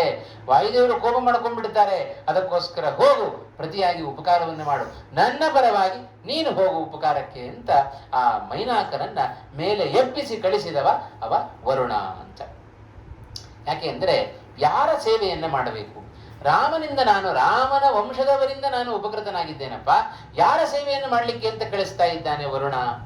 ಕಾಕುತ್ಸ್ಥಸ್ಯ ಆಂಧ್ರಶಂಸ್ಯಂಚ ಮೈಥಿಲ್ಯಾಶ್ಚ ವಿವಾಸನಂ ಶ್ರಮಂಚ ಪ್ರವಗೇಂದ್ರಸ್ಯ ಸಮೀಕ್ಷ್ಯೋತ್ಥಾನಮರ್ಹಸಿ. ಮೇಲೆ ಏಳು ಅಂತ ಅವನನ್ನು ಎಬ್ಬಿಸ್ತಾ ಇದ್ದಾನೆ. ಯಾಕೆ ಗೊತ್ತೋ? ಕಾಕುತ್ಸ್ಥಸ್ಯ ಆಂಧ್ರಶಂಸ್ಯಸ್ಯ, ರಾಮಚಂದ್ರನ ಸೇವೆಗೋಸ್ಕರ ನೀನು ಹೋಗು. ಎಂಥ ಶ್ರೀರಾಮಚಂದ್ರ, ಕರುಣಾಮೂರ್ತಿ, ವಾತ್ಸಲ್ಯದ ಮೂರ್ತಿ ಶ್ರೀರಾಮಚಂದ್ರ. ಬಹಳ ಒಳ್ಳೆ ಮಾತಿದು. ಪ್ರಜಾ ವಾತ್ಸಲ್ಯ ಇದೆ, ಶತ್ರುಗಳ ಮೇಲಿನ ವಾತ್ಸಲ್ಯ ಇದೆ, ಪ್ರಾಣಿಗಳ ಮೇಲಿನ ವಾತ್ಸಲ್ಯ ಇದೆ ಶ್ರೀರಾಮಚಂದ್ರನಿಗೆ. ಹೀಗೆ ಕರುಣೆಯಿಂದ ತುಂಬಿ ತುಳುಕಿದ ವ್ಯಕ್ತಿಯವ ಶ್ರೀರಾಮಚಂದ್ರ. ಅನೇಕ ದೃಷ್ಟಾಂತಗಳನ್ನ ರಾಮಾಯಣದಲ್ಲಿ ಕೊಡ್ತಾರೆ ವಾಲ್ಮೀಕಿಗಳು ಹೇಳುವಾಗ. ಎಷ್ಟು ಪ್ರಾಣಿಗಳ ವಾತ್ಸಲ್ಯ ಶ್ರೀರಾಮಚಂದ್ರನಿಗೆ. ಇದೇ ರಾಮಚಂದ್ರ ಕಾಡಿಗೆ ಬಂದಾಗ ಸುಮಂತ್ರ ಒಬ್ಬನೇ ಕರ್ಕೊಂಡು ಬಂದ ರಥದಲ್ಲಿ. ಗಂಗಾ ನದಿಯವರೆಗೆ ಬಂದ ಶ್ರೀರಾಮಚಂದ್ರ. ಗಂಗಾ ನದಿಯನ್ನು ಮುಂದೆ ದಾಟಿ ಹೋಗಬೇಕು, ರಥ ಹೋಗೋದಿಲ್ಲಲ್ಲ. ಸುಮಂತ್ರನಿಗೆ ಹೇಳಿದ, ನೀನು ವಾಪಸ್ ಹೋಗಪ್ಪ, ನಾನು ದೋಣಿ ದಾಟ್ಕೊಂಡು ಹೋಗ್ತೇನೆ, ದೋಣಿ ದಾಟಿಸ್ಲಿಕ್ಕೆ ಗುಹ ಕಾಯ್ತಾ ಇದ್ದಾನೆ ಅಂತ. ಆಯಿತು ಅಂತ. ಆದರೂ ಸುಮಂತ್ರ ಕೂಡಲೇ ಹೋಗಲಿಲ್ಲ. 1-2 ದಿವಸ ಕಾದ. ಮತ್ತೆ ಏನಾದರೂ ಶ್ರೀರಾಮಚಂದ್ರ ವಾಪಸ್ ಬರ್ತಾನೇನೋ, ಸೀತಾದೇವಿಗೆ ನಡಿಲಿಕ್ಕೆ ಆಗೋದಿಲ್ಲ, ಕಷ್ಟ ಆಗುತ್ತೆ ಅಂತ ಹೇಳಿ ತಾನು ವಾಪಸ್ ಹೋಗೋಣ ಅಂತ ಏನಾದರೂ ವಾಪಸ್ ಹೋಗ್ಲಿಕ್ಕೆ ಮನಸ್ಸು ಮಾಡುತ್ತಾನೇನೋ ಅಂತ 1-2 ದಿವಸ ಕಾದ. ಆದರೆ ರಾಮ ಮಾತ್ರ ಬರಲಿಲ್ಲ. ಇನ್ನು ಕಾದು ವ್ಯರ್ಥ, ಅಯೋಧ್ಯೆ ಕಡೆ ಹೋಗೋಣ ಅಂತ ರಥವನ್ನು ತಿರುಗಿಸ್ತಾನೆ. ಆದರೆ ರಥ ತಿರುಗುತ್ತಾ ಇಲ್ಲ. ರಥ ತಿರುಗಬೇಕಾದ್ರೆ ಮೊದಲು ರಥಕ್ಕೆ ಕಟ್ಟಿದ ಕುದುರೆ ತಿರುಗಬೇಕು. ಕುದುರೆ ತಿರುಗಿದ್ರಷ್ಟೇ ರಥ ತಿರುಗುತ್ತೆ, ಹೌದೋ ಇಲ್ಲ? ಕುದುರೆಯೂ ತಿರುಗುತ್ತಾ ಇಲ್ಲ. ಯಾಕೆ? ಕುದುರೆಗಳು ಕೂಡ ರಾಮ ಹೋದ ದಿಕ್ಕಿನ ಕಡೆಗೇ ನೋಡ್ತಾ ಇದೆ. ಯಾಕಂದ್ರೆ ರಾಮ ಮತ್ತೆ ಬರ್ತಾನೇನೋ ಅಂತ ರಾಮನ ಕಡೆಗೇ ದಿಟ್ಟಿಸಿ ನೋಡ್ತಾ ಇದ್ದಾವಂತೆ ಕುದುರೆಗಳು ವಾಪಸ್ ಬರ್ಲಿಕ್ಕೆ ಕೇಳ್ತಾ ಇಲ್ಲ. ಇಷ್ಟು ಮನುಷ್ಯರಿಗೆ ಏನಾದರೂ ಮನುಷ್ಯರ ಪ್ರೀತಿಯನ್ನು ಸಂಪಾದನೆ ಮಾಡಬಹುದು, ಪ್ರಾಣಿಗಳ ಪ್ರೀತಿಯನ್ನು ಕೂಡ ಶ್ರೀರಾಮಚಂದ್ರ ಸಂಪಾದನೆ ಮಾಡಿದವ ಅಂತ ಆಗಬೇಕಾದ್ರೆ ಎಷ್ಟು ಪ್ರಾಣಿಗಳಲ್ಲಿ ವಾತ್ಸಲ್ಯವನ್ನು ತೋರಿಸ್ತಾ ಇದ್ದಾನೆ ಶ್ರೀರಾಮಚಂದ್ರ. ಕೇವಲ ಪ್ರಾಣಿಗಳಲ್ಲಿ ಮಾತ್ರ ಅಲ್ಲ, ಪ್ರಜಾವತ್ಸಲನೂ ಹೌದು ಶ್ರೀರಾಮಚಂದ್ರ. ಕಾಡಿಗೆ ಹೊರಟಾಗ ಆಬಾಲ ವೃದ್ಧರಾಗಿ ರಾಮ ಹೋಗ್ಬೇಡ, ಏನಾದ್ರೂ ನಮಗಿಂತ ಪ್ರಸಂಗ ಬಂದಾಗ ಯಾರಾದ್ರೂ ಒಬ್ರು ತಡಿಲಿ ಅಂತ ಮನಸ್ಸೊಳಗೆ ಅನ್ಕೊಳ್ತಾ ಇರುತ್ತೆ. ತಡೆದ್ರೆ ನೋಡಿದ್ರ, ನಾನೇನೋ ಹೊರಲಿಕ್ಕೆ ಸಿದ್ಧ ಇದ್ದೆ, ಅವರು ತಡೆದ್ರು, ಅದಕ್ಕೋಸ್ಕರ ನಾನು ಕೂತೆ ಅಂತ ಹೇಳಿಬಿಡುತ್ತೆ. ಆದರೆ ಶ್ರೀರಾಮಚಂದ್ರ ಹಾಗೆ ಮಾಡ್ಲಿಲ್ಲ. ಆ ಸಣ್ಣ ಸಣ್ಣ ಮಕ್ಕಳಿಂದ ಹಿಡಿದುಕೊಂಡು ವೃದ್ಧರವರೆಗೆ ಪ್ರತಿಯೊಬ್ಬರು ತಡಿತಾ ಇದ್ದಾರೆ, ರಾಮ ಹೋಗಬೇಡ ಅಂತ. ಆದರೂ ಹೊರಟು ನಿಂತು ರಥದಲ್ಲಿ ಕೂತ್ಕೊಂಡು ಹೋಗ್ತಾ ಇದ್ದಾನೆ. ಒಮ್ಮೆ ಹಿಂತಿರುಗಿ ನೋಡಿದ ಶ್ರೀರಾಮಚಂದ್ರ, ಇಡೀ ಅಯೋಧ್ಯ ಪಟ್ಟಣದ ಜನತೆ ರಾಮನನ್ನು ಹಿಂಬಾಲಿಸಿಕೊಂಡು ಬರ್ತಾ ಇದೆ. ಅದರಲ್ಲಿ ಎಲ್ಲರೂ ಇದ್ದಾರೆ, ಸಣ್ಣ ಮಕ್ಕಳು ಇದ್ದಾರೆ, ಮಕ್ಕಳ ಗರ್ಭಿಣಿ ಸ್ತ್ರೀಯರಿದ್ದಾರೆ, ಆಗ ತಾನೇ ಮಕ್ಕಳನ್ನ ಪಡೆದ ಸ್ತ್ರೀಯರು ಮಕ್ಕಳನ್ನ ಎತ್ತುಕೊಂಡು ಬರ್ತಾ ಇದ್ದಾರೆ, ವೃದ್ಧರಿದ್ದಾರೆ. ಇಷ್ಟು ಜನ ತನ್ನ ಹಿಂದೆ ಬರ್ತಾ ಇದ್ದಾರೆ. ಒಮ್ಮೆ ತಿರುಗಿ ನೋಡಿದ ಶ್ರೀರಾಮಚಂದ್ರ, ಸುಮಂತ್ರ ರಥ ನಿಲ್ಲಿಸು. ಸುಮಂತ್ರನಿಗೆ ಒಮ್ಮೆ ಖುಷಿ ಆಯ್ತು, ವಾಪಸ್ ಹೊರಡ್ತಾನೇನೋ ಶ್ರೀರಾಮಚಂದ್ರ ಅಂತ. ಆದರೆ ವಾಪಸ್ ಹೋಗ್ಲಿಲ್ಲ. ಶ್ರೀರಾಮಚಂದ್ರ ತಾನು ರಥದಿಂದ ಇಳಿದು ಪ್ರಜೆಗಳ ಜೊತೆಗೆ ತಾನು ನಡ್ಕೊಂಡು ಹೋಗ್ಲಿಕ್ಕೆ ಶುರು ಮಾಡಿ, ನನಗೋಸ್ಕರ ಇವರೆಲ್ಲರೂ ಬರ್ತಾ ಇರಬೇಕಾದ್ರೆ ನಾನು ರಥದಲ್ಲಿ ಹೋಗೋದು ಹೇಗೆ, ಪಾಪ ಇವರೆಲ್ಲ ನಡ್ಕೊಂಡು ಬರ್ತಾ ಇದ್ದಾರಲ್ಲ ಅಂತ ಹೇಳಿ ತಾನು ಪ್ರಜೆಗಳ ಜೊತೆಗೆ ನಡ್ಕೊಂಡು ಕಾಡಿನ ಕಡೆಗೆ ಹೋದ್ನೇ ವಿನಃ ವಾಪಸ್ ಬರಲಿಲ್ಲ. ಇದು ಪಿತೃವಾಕ್ಯ ಪರಿಪಾಲನೆ ಎಷ್ಟು ದೊಡ್ಡ ಗುಣ. ಒಂದೇ ಒಂದು ಮಾತು ಹೇಳಿದ್ರು ವಾಲ್ಮೀಕಿಗಳು ರಾಮನ ಬಗ್ಗೆ ಹೇಳುವಾಗ, ರಾಮಃ ವಿಗ್ರಹವಾನ್ ಧರ್ಮಃ ಅಂತಂದ್ರು. ರಾಮ ಸಾಕ್ಷಾತ್ ಧರ್ಮದ ಪ್ರತೀಕವ, ಧರ್ಮದ ಮೂರ್ತಿಯಾಗಿ ನಮಗೆ ನಿಂತುಕೊಂಡಿದ್ದಾನೆ ಶ್ರೀರಾಮಚಂದ್ರ. ಇದು ಪ್ರಜೆಗಳ ಮೇಲಿನ ವಾತ್ಸಲ್ಯ ಎಷ್ಟಿದೆ ಶ್ರೀರಾಮಚಂದ್ರನಿಗೆ. ಅಷ್ಟೇ ಅಲ್ರಿ, ಶತ್ರುವತ್ಸಲನೂ ಹೌದು ಶ್ರೀರಾಮಚಂದ್ರ. ಮುಂದೆ ಇದೇ ಶ್ರೀರಾಮಚಂದ್ರ ಯುದ್ಧವನ್ನ ಮಾಡುವ ಪ್ರಸಂಗ ಬಂದಾಗ ವಿಭೀಷಣನನ್ನ ತನ್ನ ಪಕ್ಷಕ್ಕೆ ಕರ್ಕೊಂಡ. ನಮಗೆಲ್ಲ ಕಥೆ ಗೊತ್ತಿದೆ. ಆ ರಾವಣನ ಆ ದುರ್ವರ್ತನೆಗಳನ್ನ ಕಂಡು ವಿಭೀಷಣನಿಗೆ ಇರಲಿಕ್ಕಾಗಲಿಲ್ಲ. ಅನೇಕ ಬೋಧನೆಗಳನ್ನ ಮಾಡಿದ. ರಾವಣ ತಿದ್ದುಕೊಳ್ಳುವ ಹಂತದಲ್ಲಿರಲಿಲ್ಲ. ಅದಕ್ಕೋಸ್ಕರ ನಿನ್ನ ಪಕ್ಷವೇ ಬೇಡ ಅಂತ ಹೇಳಿ ರಾಮನ ಪಕ್ಷಕ್ಕೆ ಹೋಗಿ ಬಿಡುತ್ತೇನೆ ಅಂತ ಹೇಳಿ ವಿಭೀಷಣ ಬಂದ. ವಿಭೀಷಣ ಬರೋದನ್ನು ನೋಡಿ ಎಲ್ಲ ಕವಿಗಳು ಹೇಳಿದರು, ರಾಮ, ಶತ್ರು ಪಕ್ಷದಿಂದ ಒಂದು ಸಣ್ಣ ಹಕ್ಕಿ ಹಾರಿ ಬಂದರೂ ಕೂಡ ನಮ್ಮ ಪಕ್ಷಕ್ಕೆ ಸೇರಿಸಿಕೊಳ್ಳಬಾರದು. ಅಂಥದ್ರಲ್ಲಿ ಇವ ಸಾಕ್ಷಾತ್ ರಾವಣನ ತಮ್ಮ ವಿಭೀಷಣ ಬರ್ತಾ ಇದ್ದಾನೆ, ನಮ್ಮ ಪಕ್ಷಕ್ಕೆ ಯಾವುದೇ ಕಾರಣಕ್ಕೂ ಸೇರಿಸಿಕೊಳ್ಳಬೇಡ ಅಂತ ಎಲ್ಲ ಕವಿಗಳು ರಾಮನಿಗೆ ಸೂಚನೆಯನ್ನ ಕೊಟ್ಟರಂತೆ. ರಾಮ ಏನು ಮಾಡಿದ? ಹನುಮಂತನ ಕಡೆಗೆ ನೋಡಿದ. ಹನುಮನ ಮತವೇ ಹರಿಯ ಮತವೇ. ಹನುಮಂತ ಒಂದೇ ಮಾತು ಹೇಳಿದ, ರಾಮ ಸೇರಿಸ್ಕೊ ಅಂತಂದ್ಬಿಟ್ಟ. ಯಾಕೆಂದರೆ ವಿಭೀಷಣನ ವ್ಯಕ್ತಿತ್ವ ಏನು ಅಂತ ಚೆನ್ನಾಗಿ ಗೊತ್ತಿದೆ. ಮಹಾರಾಮ ಭಕ್ತ ಅವ. ಲಂಕಾಪಟ್ಟಣಕ್ಕೆ ಹೋದಾಗ ಹನುಮಂತನಿಗೆ ಗೌರವವನ್ನು ಕೊಟ್ಟದ್ದು ಇಬ್ಬರೇ, ಒಬ್ಬಳು ಸೀತಾದೇವಿ, ಮತ್ತೊಬ್ಬ ವಿಭೀಷಣ. ಬಿಟ್ಟರೆ ಮತ್ತಾರೂ ಗೌರವ ಕೊಡ್ಲಿಲ್ಲ ಹನುಮಂತನಿಗೆ. ಹಾಗಿರುವಾಗ ರಾಮ ಭಕ್ತ ಅವ, ಅವನ ಸ್ವರೂಪವನ್ನ ಯೋಗ್ಯತೆಯನ್ನು ತಿಳಿದಿದ್ದಾನೆ ಹನುಮಂತ. ಹನುಮಂತ ಹೇಳಿದ ರಾಮ ಸೇರಿಸ್ಕೊ ಅಂತಂದ, ರಾಮಚಂದ್ರ ಸೇರಿಸ್ಕೊ.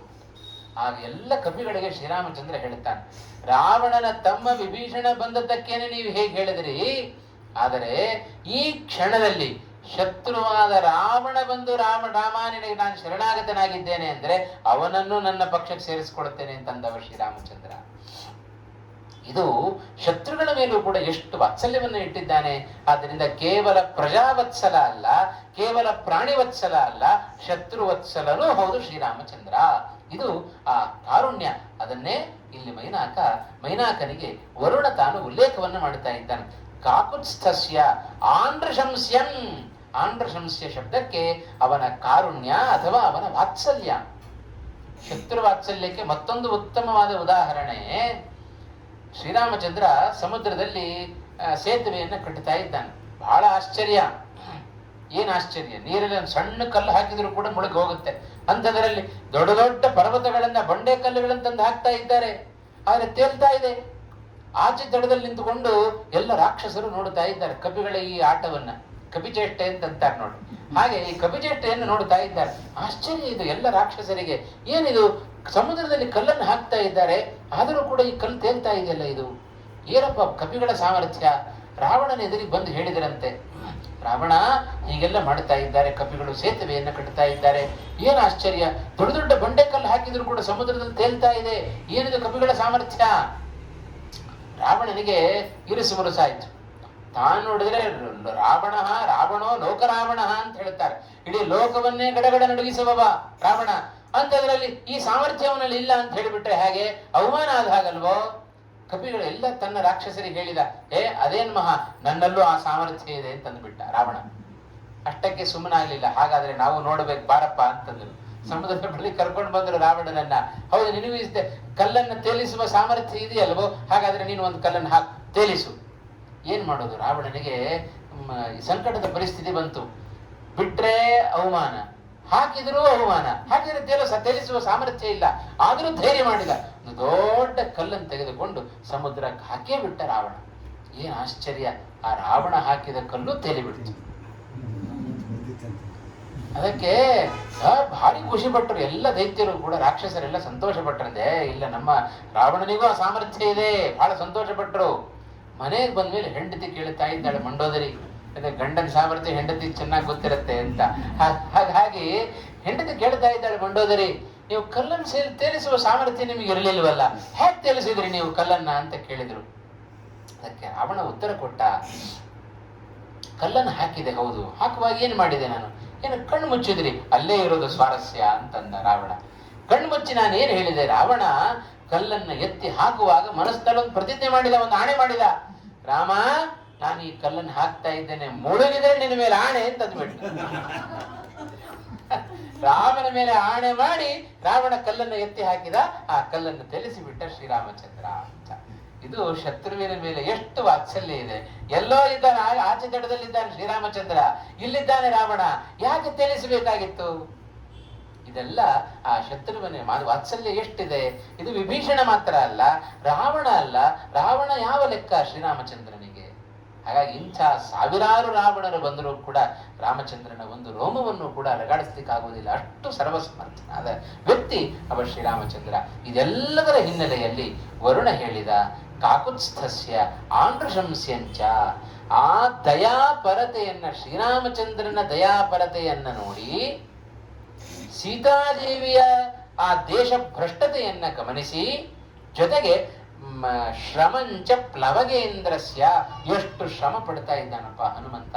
ದೊಡ್ಡ ಶರೀರವನ್ನು ಪಡೆದುಕೊಂಡು 100 ಯೋಜನ ವಿಸ್ತೃತವಾದ ಸಮುದ್ರವನ್ನು ಹಾರಲಿಕ್ಕೆ ಶ್ರಮ ಪಡ್ತಾ ಇದ್ದಾನೆ. ಇವನ್ನೆಲ್ಲ ಗಮನಿಸಿ ಮೈನಾಕ, ಹೋಗು, ಏಳ ಮೇಲೆ ಆ ಹನುಮಂತನಿಗೆ ಸೇವಾ ಭಾಗ್ಯವನ್ನು ನೀನು ಪಡೆದುಕೋ, ಸೇವೆಯನ್ನು ಮಾಡು, ಉಪಕಾರಕ್ಕೆ ಪ್ರತಿಯಾಗಿ ಉಪಕಾರವನ್ನು ಪಡೆದುಕೋ. ಅಂತ ಹೇಳಿ ಮೈನಾಕನನ್ನ ಮೇಲಕ್ಕೆ ಎಬ್ಬಿಸಿ ಕಳಿಸ್ತಾ ಇದ್ದಾನೆ ಆ ವರುಣನ ಮಾತಿಗೆ ಬೆಲೆ ಕೊಟ್ಟು ಮೈನಾಕ ತಾನು ಮೇಲಕ್ಕೆ ಎದ್ದು ಬಂದ. ದೂರದಿಂದ ಹನುಮಂತ ನೋಡಿದ. ಓಹೋ, ಸಂಪಾತಿ ಹೇಳಿದ ಹಾಗೆ ಇದು ಮೊದಲನೆಯ ವಿಘ್ನ, ಅದು ಹಾರುವುದಕ್ಕೆ ಮೊದಲನೆಯ ವಿಘ್ನ ಎದುರಾಯಿತು ಅಂತ ತಿಳಿದುಕೊಂಡ. ಹತ್ತಿರ ಬಂದ. ಆದರೆ ವಿಘ್ನ ಅಲ್ಲ, ಭಕ್ತನಾದ ಮೈನಾಕ ಕೇಳಿಕೊಡುತ್ತಾ ಇದ್ದಾನೆ, ಹನುಮಂತ, ಒಂದು ಕ್ಷಣ ನನ್ನಲ್ಲಿ ವಿಶ್ರಾಂತಿಯನ್ನ ಪಡೆದುಕೊಂಡು ಹೋಗು. ನಾನು ಮತ್ತೆ ನನ್ನನ್ನ ಕಳಿಸಿದ ವರುಣ ಇಬ್ಬರೂ ಕೂಡ ನಿಮ್ಮಿಂದ ನಾವು ಉಪಕೃತರಾಗಿದ್ದೇವೆ ಅಂತ ಹೇಳಿದ. ಉಪಕಾರಕ್ಕೆ ಪ್ರತಿಯಾಗಿ ಉಪಕಾರವನ್ನ ಮಾಡುವ ಉದ್ದೇಶದಿಂದ ಇಲ್ಲಿ ಬಂದಿದ್ದೇವಪ್ಪ. ಹಾಗಾಗಿ ನಮ್ಮ ಉಪಕಾರವನ್ನ ಸ್ಮರಿಸಿಕೊಂಡು ನಮ್ಮ ಆತಿಥ್ಯವನ್ನ ಸ್ವೀಕಾರ ಮಾಡಿಕೊಂಡು ನೀನು ಮುಂದಕ್ಕೆ ಹೋಗಬೇಕು. ಇದು ಮೈನಾಕನ ಪ್ರಾರ್ಥನೆ. ವರುಣನ ಉಪಕಾರವನ್ನೇನು ನಾವು ಕೇಳಿದ್ದೇವೆ. ಮೈನಾಕ ಏನು ಉಪಕಾರವನ್ನು ಪಡ್ಕೊಂಡಿದ್ದಾನೆ? ತಾನು ತನ್ನ ಕಥೆಯನ್ನು ಹೇಳಿಕೊಂಡ. ನಾನು ನಿನ್ನ ಅಪ್ಪನಾದ ವಾಯುವಿನಿಂದ ಉಪಕಾರವನ್ನು ಪಡ್ಕೊಂಡಿದ್ದೇನೆ. ಹೇಗೆ ಗೊತ್ತೋ? ತಾನು ಹೇಳಿಕೊಡುತ್ತಾ ಇದ್ದಾನೆ. ಹಿಂದೆ ಎಲ್ಲ ಪರ್ವತಗಳಿಗೆ ರೆಕ್ಕೆಗಳಿದ್ವಂತೆ. ಆ ಎಲ್ಲ ಪರ್ವತಗಳೇನು ಮಾಡ್ತಾ ಇತ್ತು? ರೆಕ್ಕೆಗಳ ಸಹಾಯದಿಂದ ಒಂದು ಕಡೆಯಿಂದ ಇನ್ನೊಂದು ಕಡೆಗೆ ಹಾರಿ ಹೋಗಿ ಕೂಡುತ್ತಾ ಇತ್ತು. ಎಲ್ಲ ಋಷಿಮುನಿಗಳಿಗೆ ಭಯ.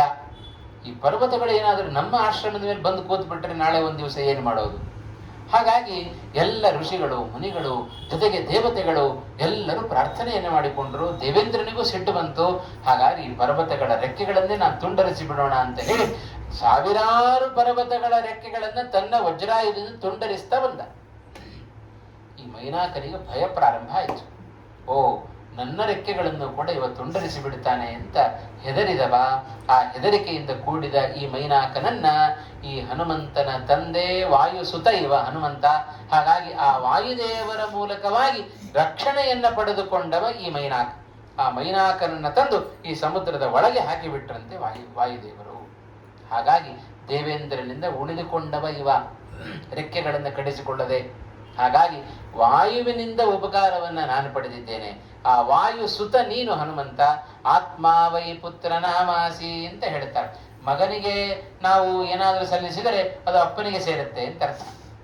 ಹಾಗಾಗಿ ವಾಯು ಸುತನಾದ ನಿನಗೆ ನಾನು ಸೇವೆಯನ್ನು ಮಾಡಿದರೆ, ನಿನಗೆ ಉಪಕಾರವನ್ನು ಮಾಡಿದರೆ ನಿನ್ನ ಅಪ್ಪನಿಗೆ ನಾನು ಉಪಕಾರವನ್ನು ಮಾಡಿದಂತೆ. ಹಾಗಾಗಿ ಉಪಕಾರವನ್ನ ಮಾಡಿಸಿಕೊಂಡು ಸುಮ್ಮನೆ ಕೂಡೋದು ಅದು ಕರ್ತವ್ಯ ಅಲ್ಲ.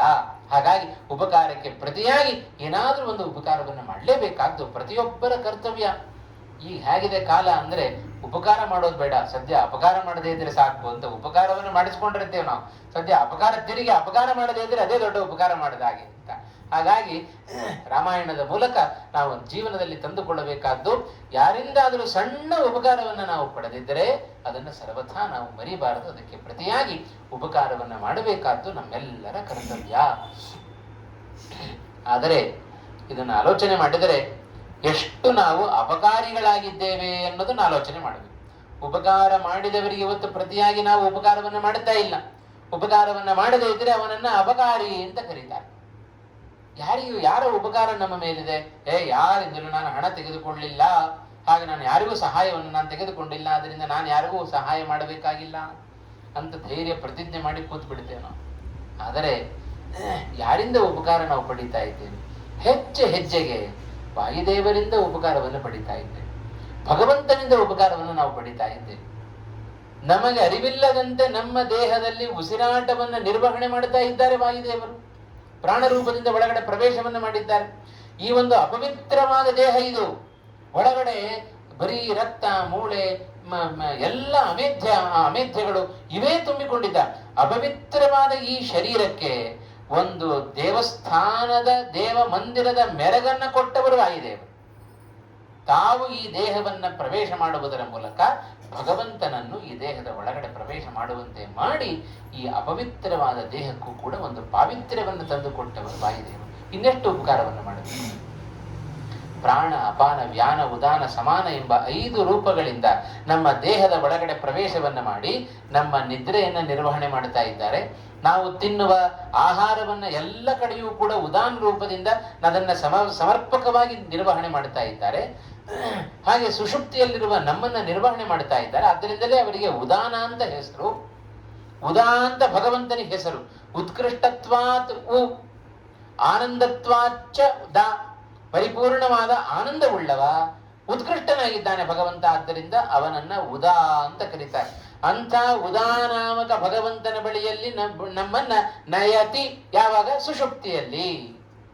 ಆದ್ದರಿಂದ ವಾಯುದೇವರಿಗೆ ಉದಾನ ಅಂತ ಹೆಸರು. ಮಲಗಿದ ನಮ್ಮನ್ನ, ಮೈಮರೆತು ಮಲಗಿದ ನಮ್ಮನ್ನ ಮತ್ತೆ ಮೇಲಕ್ಕೆ ಎಬ್ಬಿಸ್ತಾ ಇದ್ದಾರಲ್ಲ ಹರಿವಾಯುಗಳು, ಇದು ನಮಗೆ ಮಾಡಿದ ಉಪಕಾರ ಹೌದು ಅಲ್ವೋ? ತಿಂದ ಅನ್ನ ನಮಗೆ ಜೀರ್ಣ ಆಗತ್ತೆ, ಜೀರ್ಣ ಆಗದೇ ಇದ್ದರೆ ಎಷ್ಟು ಅಜೀರ್ಣ ಆಗುತ್ತೆ, ಅಜೀರ್ಣ ಆಗಿಬಿಟ್ರೆ ಎಷ್ಟು ಹಿಂಸೆ ನಮಗೆ, ಅದನ್ನು ನಾವು ಚೆನ್ನಾಗಿ ತಿಳ್ಕೊಂಡಿದ್ದೇವೆ. ಹಾಗಾಗಿ ತಿಂದ ಅನ್ನ ಪಚನ ಆಗುವಂತೆ ಕೃಷ್ಣನೇ ಹೇಳಿಕೊಂಡಿದ್ದಾನೆ, ಪ್ರಾಣಾಪಾನ ಸಮಾಯುಕ್ತ ಪಚಾಮ್ಯನ್ನಂ ಚತುರ್ವಿಧಂ. ಪ್ರಾಣ ಅಪಾನ ಸಮಾಯುಕ್ತ, ಇವರಿಂದ ಕೂಡಿಕೊಂಡು ನಾನು ಅನ್ನವನ್ನ ನಾನು ಜೀರ್ಣ ಮಾಡುತ್ತೇನೆ ಕೃಷ್ಣ ಹೇಳಿಕೊಂಡ. ಹಾಗಾಗಿ ಹರಿವಾಯುಗಳಿಂದ ನಾವು ಇಷ್ಟು ಉಪಕಾರವನ್ನು ಪಡಿತಾ ಇದ್ದೇವಲ್ಲ, ಒಂದು ಬಾರಿ ಆದರೂ ಕೂಡ ಒಂದು ದಿನ ನಾವು ಮಲಗುವಾಗ ಹರಿವಾಯುಗಳಿಗೆ ಉಪಕಾರವನ್ನ, ಇಷ್ಟು ಬೆಳಗ್ಗೆ ಎದ್ದಾಗಿನಿಂದ ರಾತ್ರಿ ಮಲಗುವವರೆಗೆ ಇಷ್ಟು ಉಪಕಾರವನ್ನು ಮಾಡಿದ್ದಾರೆ ವಾಯುದೇವರು, ಭಗವಂತ. ಹಾಗಾಗಿ ಅವರಿಗೊಂದು ಕೃತಜ್ಞತೆಯನ್ನು ಸಲ್ಲಿಸಿದ ರಾತ್ರಿ ಎಂದಾದರೂ ಉಂಟೋ ನಮಗೆ? ಆಲೋಚನೆ ಮಾಡೋಣ. ಇಷ್ಟು ಉಪಕಾರ ಪಡೆದುಕೊಳ್ತಾ ಇದ್ದೇವೆ ಹರಿವಾಯುಗಳಿಂದ, ಆದರೆ ಒಂದು ದಿವಸವೂ ಕೂಡ ಅವರಿಗೆ ಪ್ರತಿಯಾಗಿ ನಾವು ಉಪಕಾರವನ್ನ ಮಾಡಲಿ.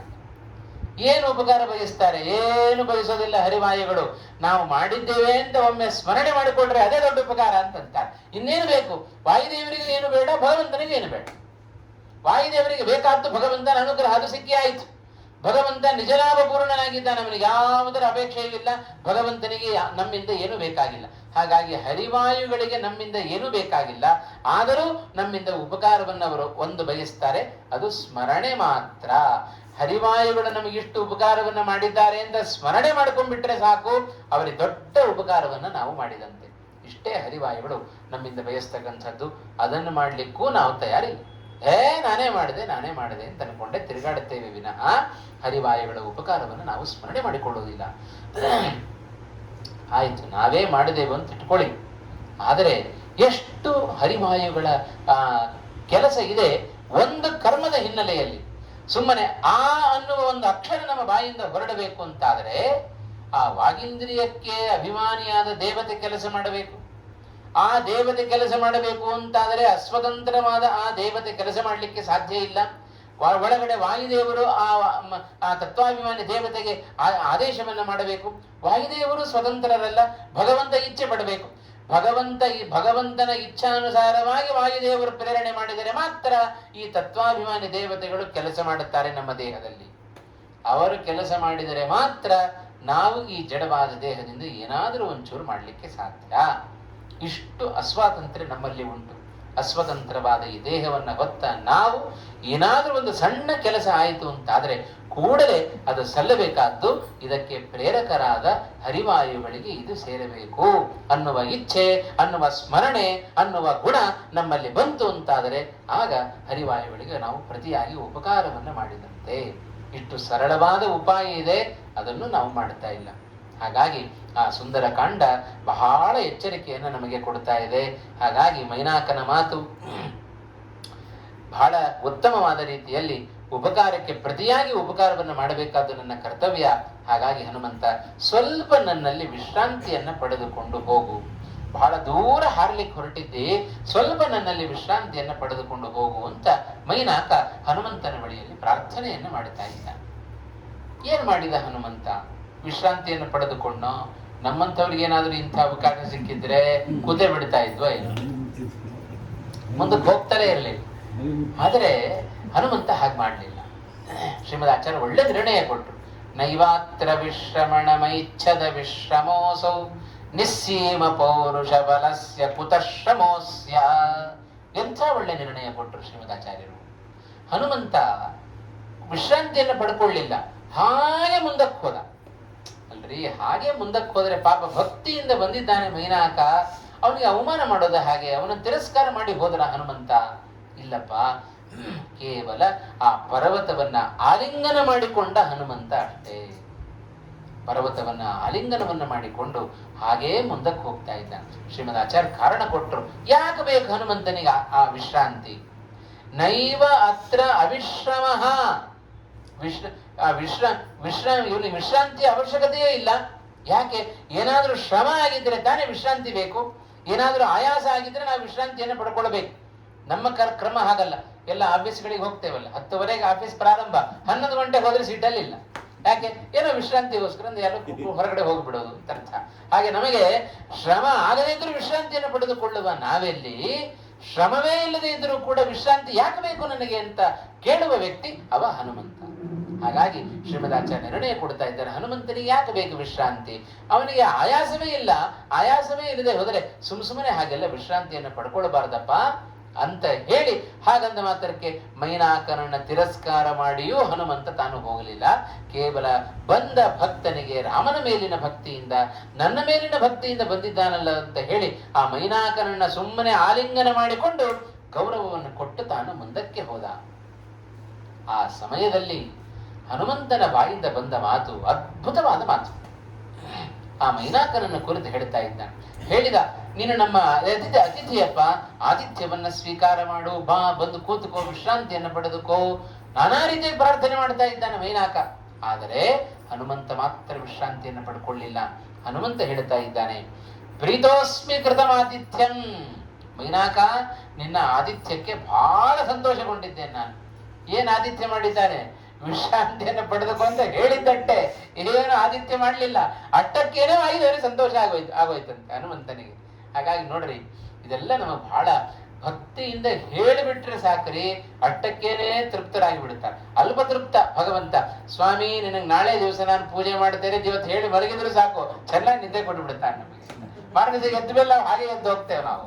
ಅದು ಬೇರೆ ಪ್ರಶ್ನೆ. ಅದು ಗೊತ್ತಿದ್ರು ನಮಗೆ ಚೆನ್ನಾಗಿ ನೋಡ್ಕೊಡುತ್ತಾನೆ ಭಗವಂತ ಅಂತ. ಇಷ್ಟು ಕರುಣಾಮಯಿ. ಅದರಂತೆ ವಾಯುದೇವರು ಕೂಡ ಹನುಮಂತನಾಗಿ ನೀನು ಆತಿಥ್ಯವನ್ನು ಸ್ವೀಕಾರ ಮಾಡುವಂತೆ ಹೇಳಿದ್ದಕ್ಕೇನು ಸಂತೋಷ ಪಟ್ಟುಬಿಟ್ರಂತೆ ವಾಯುದೇವರು. ಪ್ರೀತೋಸ್ಮಿ ಕೃತಂ ಆತಿಥ್ಯಂ, ನಿನ್ನ ಆತಿಥ್ಯಕ್ಕೆ ನಾನು ಬಹಳ ಸಂತೋಷ ಪಟ್ಟಿದ್ದೇನಪ್ಪ. ಆದರೆ ಮನ್ಯುರೇಶೋಪನೀಯತಾಂ, ನಾನಿಲ್ಲಿ ವಿಶ್ರಾಂತಿಯನ್ನ ಪಡ್ಕೊಳ್ಳಿಲ್ಲ ಅಂತ ಹೇಳಿ ಸಿಟ್ಟು ಮಾಡ್ಕೊಳ್ಬೇಡ ಅಂತ ಹೇಳ್ತಾ ಇದ್ದಾನೆ ಹನುಮಂತ. ಯಾಕೆ? ಏನ್ ಕಾರಣ ಕೊಟ್ಟ ಹನುಮಂತ? ತ್ವರತೆ ಕಾರ್ಯಕಾಲೋ ಮೇ ಅಹಶ್ಚಾಪ್ಯನು ಅತಿವರ್ತತೆ. ಹಗಲು ಕೂಡ ಕಳೆದು ಹೋಗ್ತಾ ಇದೆಯಪ್ಪ, ಬೇಕಾದಟ್ಟು ನನಗೆ ಕೆಲಸ ಇದೆ. ಯಾವ ಕೆಲಸ? ರಾಮನ ಕೆಲಸ ಇದೆ. ಹನುಮಂತ ಹೇಳಿದ, ರಾಮನ ಕೆಲಸ ಮುಗಿಯುವವರೆಗೂ ಕೂಡ ನನಗೆ ಆರಾಮ ಇಲ್ಲ ಅಂತ ಹೇಳಿ. ಆರಾಮಾಗಿ ಕೂತ್ಕೊಳ್ರಿ ಅಂತ ಹೇಳ್ತೇವಲ್ಲ, ನಮಗೆ ಆರಾಮಿಲ್ಲ ಅಂತ ಹೇಳ್ತಾ ಇದ್ದಾನೆ. ಯಾವಾಗ? ರಾಮನ ಕೆಲಸ ಮುಗಿಯುವವರೆಗೂ ನಮಗೆ ಆರಾಮಿಲ್ಲ ಅಂತ ಹೇಳಿದ. ಅಲ್ಲಿವರೆಗೂ ನಮಗೆ ವಿಶ್ರಾಂತಿ ತೆಗೆದುಕೊಳ್ಳೋದಿಲ್ಲ. ತ್ವರಿತೋ ಕಾರ್ಯಕಾಲೋಮೆ, ಬಹಳ ತುರ್ತಾದ ಕೆಲಸ ಇದೆ. ರಾಮನ ಕಾರ್ಯಕ್ಕೆ ಎಂದೂ ಕೂಡ ವಿಳಂಬ ಆಗಬಾರದು. ಇದು ಹನುಮಂತನ ಸ್ವಭಾವ. ನೋಡ್ರಿ ಹೇಗಿದೆ. ಬೇರೆ ಬೇರೆ ಊರು ತಿರುಗ್ಲಿಕ್ಕೆ ಬೇಕಾದ್ರೆ ನಾವು ಕೂಡಲೇ ಹೋಗ್ತೇವೆ. ಪೂಜೆ ಮಾಡ್ರಿ, ಸ್ತೋತ್ರ ಹೇಳ್ರಿ, ಇಲ್ಲಿ ಸ್ವಲ್ಪ ತಡಿ, ಆಮೇಲೆ ಹೇಳೋಣ, ನಾಳೆ ಮಾಡೋಣ ಪೂಜೆ, ಇನ್ನೂ 1 ವರ್ಷ ಇದೆ, ಆಮೇಲೆ ಮಾಡೋಣ ಮುಂದಿನ ವರ್ಷ ಪೂಜೆ. ಹೀಗೆಲ್ಲ ಧರ್ಮವನ್ನು ನಾವು ಮುಂದಕ್ಕೆ ಹಾಕ್ತೇವೆ. ಭಗವಂತನ ವಿಚಾರ ಬಂದಾಗ ಉಪನ್ಯಾಸ ಕೇಳ್ರಿ, ಇವತ್ತು ಬೇಡ ನಾಳೆ ಕೇಳೋಣ, ದಿವಸ ಉಪನ್ಯಾಸ ನಡೆಯುತ್ತಂತೆ, ನಾಳೆ ಹೋಗೋಣ, ಇವತ್ತು ಬೇಡ, ಮಂಗಳ ದಿವಸ ಹೋಗೋಣ ಸಾಕಂತೆ ಅಂತ ಹೀಗೆಲ್ಲ ನಾವು ಧರ್ಮದ ಕಾರ್ಯವನ್ನು ಮುಂದಕ್ಕೆ ಹಾಕ್ತೇವೆ. ಆದರೆ ಹನುಮಂತನ ಸ್ವಭಾವ ಹಾಗಲ್ಲ. ರಾಮನ ಕಾರ್ಯಕ್ಕೆ ಎಂದೂ ಕೂಡ ವಿಳಂಬ ಆಗಬಾರದು. ಏನಾದರೂ ನೀನು ಹೇಳಿದಿ ಅಂತ ಹೇಳಿ ನಾನು ಇಲ್ಲೇ ವಿಶ್ರಾಂತಿಯನ್ನು ಪಡ್ಕೊಂಡ್ಬಿಟ್ರೆ ರಾಮನ ಕಾರ್ಯ ತಡ ಆಗುತ್ತೆ. ಹಗಲು ಕೂಡ ಮೀರಿ ಹೋಗ್ತಾ ಇದೆ. ಆದ್ದರಿಂದ ಪ್ರತಿಜ್ಞಾಚಮಯ ದತ್ತ ನ ಸ್ಥಾತವ್ಯ ಮಿಹಾಂತರೆ, ಪ್ರತಿಜ್ಞೆ ಮಾಡಿ ಬಂದಿದ್ದೇನೆ ನಾನು ಕಪಿಗಳ ಬಳಿಯಲ್ಲಿ, ರಾಮನ ಬಾಣದಂತೆ ಹೋಗ್ತೇನೆ ಅಂತ. ರಾಮನ ಬಾಣ ಎಲ್ಲಾದ್ರೂ ಅರ್ಧದಲ್ಲಿ ಬೀಳೋದುಂಟೇನು? ರಾಮನ ಬಾಣ ಗುರಿಯನ್ನು ಮುಟ್ಟದೆ ಎಂದೂ ಕೂಡ ವಾಪಸ್ ಬರೋದಿಲ್ಲ. ಹಾಗಾಗಿ ಗುರಿಯನ್ನು ಮುಟ್ಟುವವರೆಗೂ ಮಧ್ಯದಲ್ಲಿ ನಿಲ್ಲೋದಿಲ್ಲ. ನಾನು ರಾಮನ ಬಾಣದಂತೆ ಹೋಗ್ತೇನೆ ಅಂತ ಪ್ರತಿಜ್ಞೆ ಮಾಡಿ ಬಂದಿದ್ದೇನೆ. ಹಾಗಿರುವಾಗ ನಾನೆಲ್ಲಾದ್ರೂ ಮಧ್ಯದಲ್ಲಿ ನಿಂತ್ಕೊಂಡ್ಬಿಟ್ರೆ ನನ್ನ ಪ್ರತಿಜ್ಞೆಗೆ ಭಂಗ ಬರುತ್ತೋ ಇಲ್ವೋ? ತನ್ನ ಪ್ರತಿಜ್ಞೆಗೆ ಭಂಗ ಬರುತ್ತೋ ಇಲ್ವೋ ಬೇರೆ ಪ್ರಶ್ನೆ. ಅದಕ್ಕಿಂತ ಪ್ರಧಾನವಾಗಿ ಹನುಮಂತನ ಮನಸ್ಸಿನಲ್ಲಿರೋದು, ನಾನಿಲ್ಲಿ ವಿಶ್ರಾಂತಿಯನ್ನು ಪಡ್ಕೊಂಡ್ಬಿಟ್ರೆ ರಾಮನ ಕೆಲಸಕ್ಕೆ ವಿಳಂಬ ಆಗುತ್ತೆ, ಅದು ಮಾತ್ರ ಸರ್ವಥ ಆಗಬಾರದು. ಹಾಗಾಗಿ ನನ್ನ ಮೇಲೆ ಕೋಪಗೊಳ್ಳಬೇಡ, ರಾಮನ ಕೆಲಸಕ್ಕೋಸ್ಕರ ನಾನು ಹೊರಟಿದ್ದೇನೆ ಅಂತ ಹೇಳಿ ಹನುಮಂತ ಅಲ್ಲಿಂದ ಹಾಗೆ ಹೊರಟವ. ಇದು ಹನುಮಂತನ ಸ್ವಭಾವ. ರಾಮನಲ್ಲಿ ಎಷ್ಟು ಭಕ್ತಿ ಹನುಮಂತನಿಗೆ. ಇದು ರಾಮದೂತ ಅಂತ ಹನುಮಂತನನ್ನ ಕರಿತೇವೆ ನೋಡಿ. ನಿಜವಾದ ರಾಮದೂತ ಅದು ಹನುಮಂತನೇ. ರಾಮನ ಸ್ವಭಾವ ಹೇಗೋ ಹಾಗೆ ಹನುಮಂತನ ಸ್ವಭಾವ. ಶ್ರೀರಾಮಚಂದ್ರನಲ್ಲಿ ನಾವು ಇಂಥದ್ದೇ ಗುಣವನ್ನ ಕಾಣುತ್ತೇವೆ ನಾವು. ಇದೇ ವಾಲ್ಮೀಕಿಗಳು ಬಾಲಕಾಂಡದಲ್ಲಿ ಒಂದು ಪ್ರಸಂಗವನ್ನು ವರ್ಣನೆ ಮಾಡಿದರು. ಸಣ್ಣ ಬಾಲಕನಾದ ಇನ್ನೂ 16 ತುಂಬದ ಶ್ರೀರಾಮಚಂದ್ರನನ್ನ ವಿಶ್ವಾಮಿತ್ರರು ಕಾಡಿಗೆ ಕರ್ಕೊಂಡು ಬಂದರು. ಮೊದಲನೇ ಬಾರಿ ಕಾಡಿಗೆ ಬಂದದ್ದು ಶ್ರೀರಾಮಚಂದ್ರ. ಯಾವಾಗ? ಸುಬಾಹು, ಮಾರೀಚ, ಇವರನ್ನೆಲ್ಲ ಸಂಹಾರ ಮಾಡ್ಲಿಕ್ಕೆ ಅಂತ ಹೇಳಿ ಕರ್ಕೊಂಡು ಬಂದಾಗ ಅಲ್ಲಿಂದ ನಡೆಸ್ಕೊಂಡು ಕರ್ಕೊಂಡು ಬಂದ್ರು. ವಿಶ್ವಾಮಿತ್ರರು ಆಶ್ರಮಕ್ಕೆ ಸಿದ್ಧಾಶ್ರಮಕ್ಕೆ ಬಂದ ಮೇಲೆ ಹೇಳ್ತಾರಂತೆ, ರಾಮ ನಡೆದು ಬಹಳ ಸುಸ್ತಾಗಿದ್ಯಪ್ಪ, ಸ್ವಲ್ಪ ವಿಶ್ರಾಂತಿಯನ್ನು ಪಡೆದುಕೋ ಅಂತ ಹೇಳಿದ್ರಂತೆ ಶ್ರೀರಾಮಚಂದ್ರನಿಗೆ. ಆಗ ವಿಶ್ವಾಮಿತ್ರರಿಗೆ ಹೇಳ್ತಾನೆ, ವಿಶ್ರಾಂತಿಯನ್ನು ಪಡ್ಕೊಳ್ಳಿಕ್ಕೆ ನಾನು ಇಲ್ಲಿಗೆ ಬಂದದ್ದಲ್ಲ, ಮೊದಲು ಕೆಲಸ ಮಾಡ್ಲಿಕ್ಕೆ ಶುರು ಮಾಡ್ರಿ ನಿಮ್ಮ ಯಾಗ, ಎಲ್ಲ ಕೆಲಸ ಮುಗಿದ ಮೇಲೆ ನಾನು ವಿಶ್ರಾಂತಿಯನ್ನು ತೆಗೆದುಕೊಡುತ್ತೇನೆ ಅಂತಂದವ ಆ ಶ್ರೀರಾಮಚಂದ್ರ. ಆ ಕೆಲಸ ಮುಗಿಯುವವರೆಗೂ ಕೂಡ ಈ ರಾಮನಿಗೆ ಆರಾಮಿಲ್ಲ ಅಂತಂದವ ಶ್ರೀರಾಮಚಂದ್ರ. ಹಾಗೆ ಅದೇ ಸ್ವಭಾವ ಹನುಮಂತನಲ್ಲಿ ಇದೆ. ರಾಮನ ಕೆಲಸ ಮುಗಿಯುವವರೆಗೆ ನನಗೆ ಆರಾಮಿಲ್ಲ ಅಂತ ಹೇಳಿದವ ಹನುಮಂತ. ಹಾಗಾಗಿ ನಿಜವಾದ ರಾಮನ ದಾಸ, ರಾಮನ ಭಕ್ತ ಅವ ಹನುಮಂತ ಅನ್ನೋದನ್ನು ಸ್ಪಷ್ಟಪಡಿಸಿದವ ಹನುಮಂತ. ಹಾಗಾಗಿ ಆ ಮೈನಾಕನನ್ನ ಉತ್ತಮವಾದ ರೀತಿಯಲ್ಲಿ ಅವನಿಗೆ ಅಗೌರವವನ್ನೂ ತೋರಿಸದೆ, ತನ್ನ ರಾಮನ ಕಾರ್ಯಕ್ಕೂ ಕೂಡ ವಿಳಂಬವನ್ನು ಮಾಡಿಕೊಳ್ಳದೆ ಹನುಮಂತ ಹಾಗೆ ಮುಂದಕ್ಕೆ ಹಾರಿದ್ದು ಹನುಮಂತನ ಬಹಳ ವಿಶೇಷತೆ. ಅದಕ್ಕೆ ಶ್ರೀಮದಾಚಾರ್ಯರು ಮಹಾಭಾರತ ತಾತ್ಪರ್ಯ ನಡೆಯದಲ್ಲಿ ಹೇಳುವಾಗ ಒಂದು ಮಾತು ಹೇಳ್ತಾರೆ, ಜ್ಞಾನೇ ಹನುಮತ್ ಸಮಾನ ಪುಮಾನ್ ಕದಾಚಿತ್ ಕ್ವಚಕಶ್ಚನೈವ. ಜ್ಞಾನದ ವಿಚಾರಕ್ಕೆ ಬಂದಾಗ, ಬುದ್ಧಿಯ ವಿಚಾರಕ್ಕೆ ಬಂದಾಗ ಹನುಮಂತನಿಗೆ ಸಮಾನರಾದ ವ್ಯಕ್ತಿಗಳು ಯಾರೂ ಇಲ್ಲ ಅಂತ.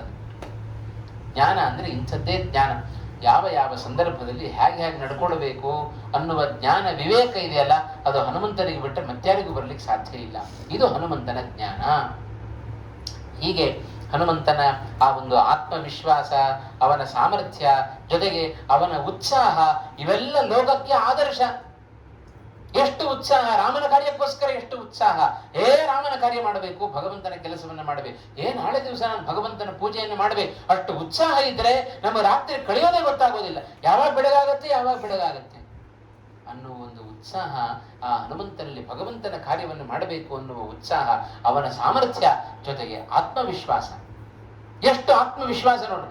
100 ಯೋಜನ ಸಮುದ್ರ ದೂರ ಇದೆ, ಆದರೆ ಹಾರ್ತೇನೋ ಇಲ್ವೋ, ಮಧ್ಯದಲ್ಲಿ ಹೋಗ್ಲಿಕ್ಕೆ ನನಗೆ ಆಗುತ್ತೋ ಇಲ್ವೋ, ಮಧ್ಯದಲ್ಲಿ ಒಂದ್ಸತಿ ವಿಶ್ರಾಂತಿಯನ್ನ ಪಡ್ಕೊಂಡ್ಬಿಡೋಣಪ್ಪ ಅಂತ ಏನಾದ್ರೂ ಕೂತ್ ಬಿಟ್ಟ ಹನುಮಂತ, ಕೂಡ್ಲಿಲ್ಲ. ಅವನಿಗಷ್ಟು ಖಾತ್ರಿ ಇದೆ, ನಾನು ಹಾರಿಯೇ ಹಾರುತ್ತೇನೆ. ಯಾಕೆ ಅಂದ್ರೆ ರಾಮನ ತಲೆ ಮೇಲೆ ಕೈ ಇಟ್ಟು ಕಳಿಸಿದ್ದಾನೆ. ಹಾಗಾಗಿ ಹೋಗು, ನೀನೇ ಮಾಡ್ತಿ ಈ ಕೆಲಸವನ್ನ ಅಂತ ಹೇಳಿ ಹತ್ತಿರ ಕರೆದು ನನ್ನ ಕೈಗೆ ತನ್ನ ಉಂಗುರವನ್ನು ಕೊಟ್ಟು ಕಳಿಸಿದ್ದಾನೆ ಅಂತ ಹೇಳಿದ್ರೆ ಎಷ್ಟು ನನ್ನ ಮೇಲೆ ವಿಶ್ವಾಸ ಇಟ್ಟಿದ್ದಾನೆ ಶ್ರೀರಾಮಚಂದ್ರ.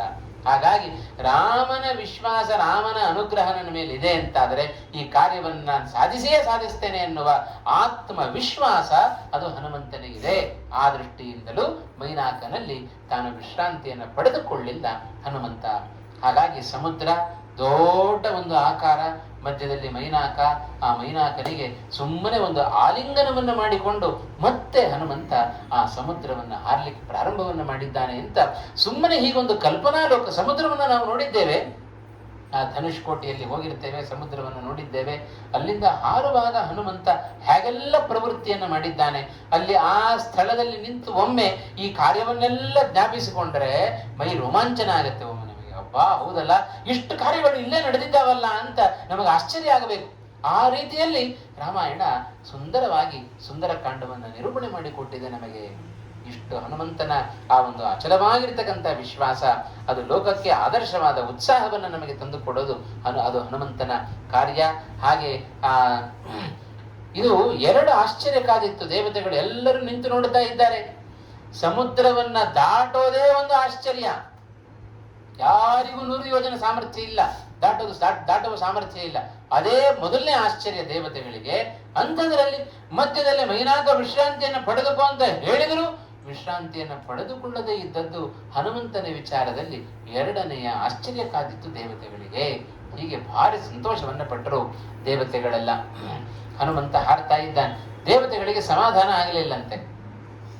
ಇನ್ನೊಂದಿಟ್ಟು ನೋಡೋಣ ಹನುಮಂತನ ಪರಾಕ್ರಮವನ್ನ.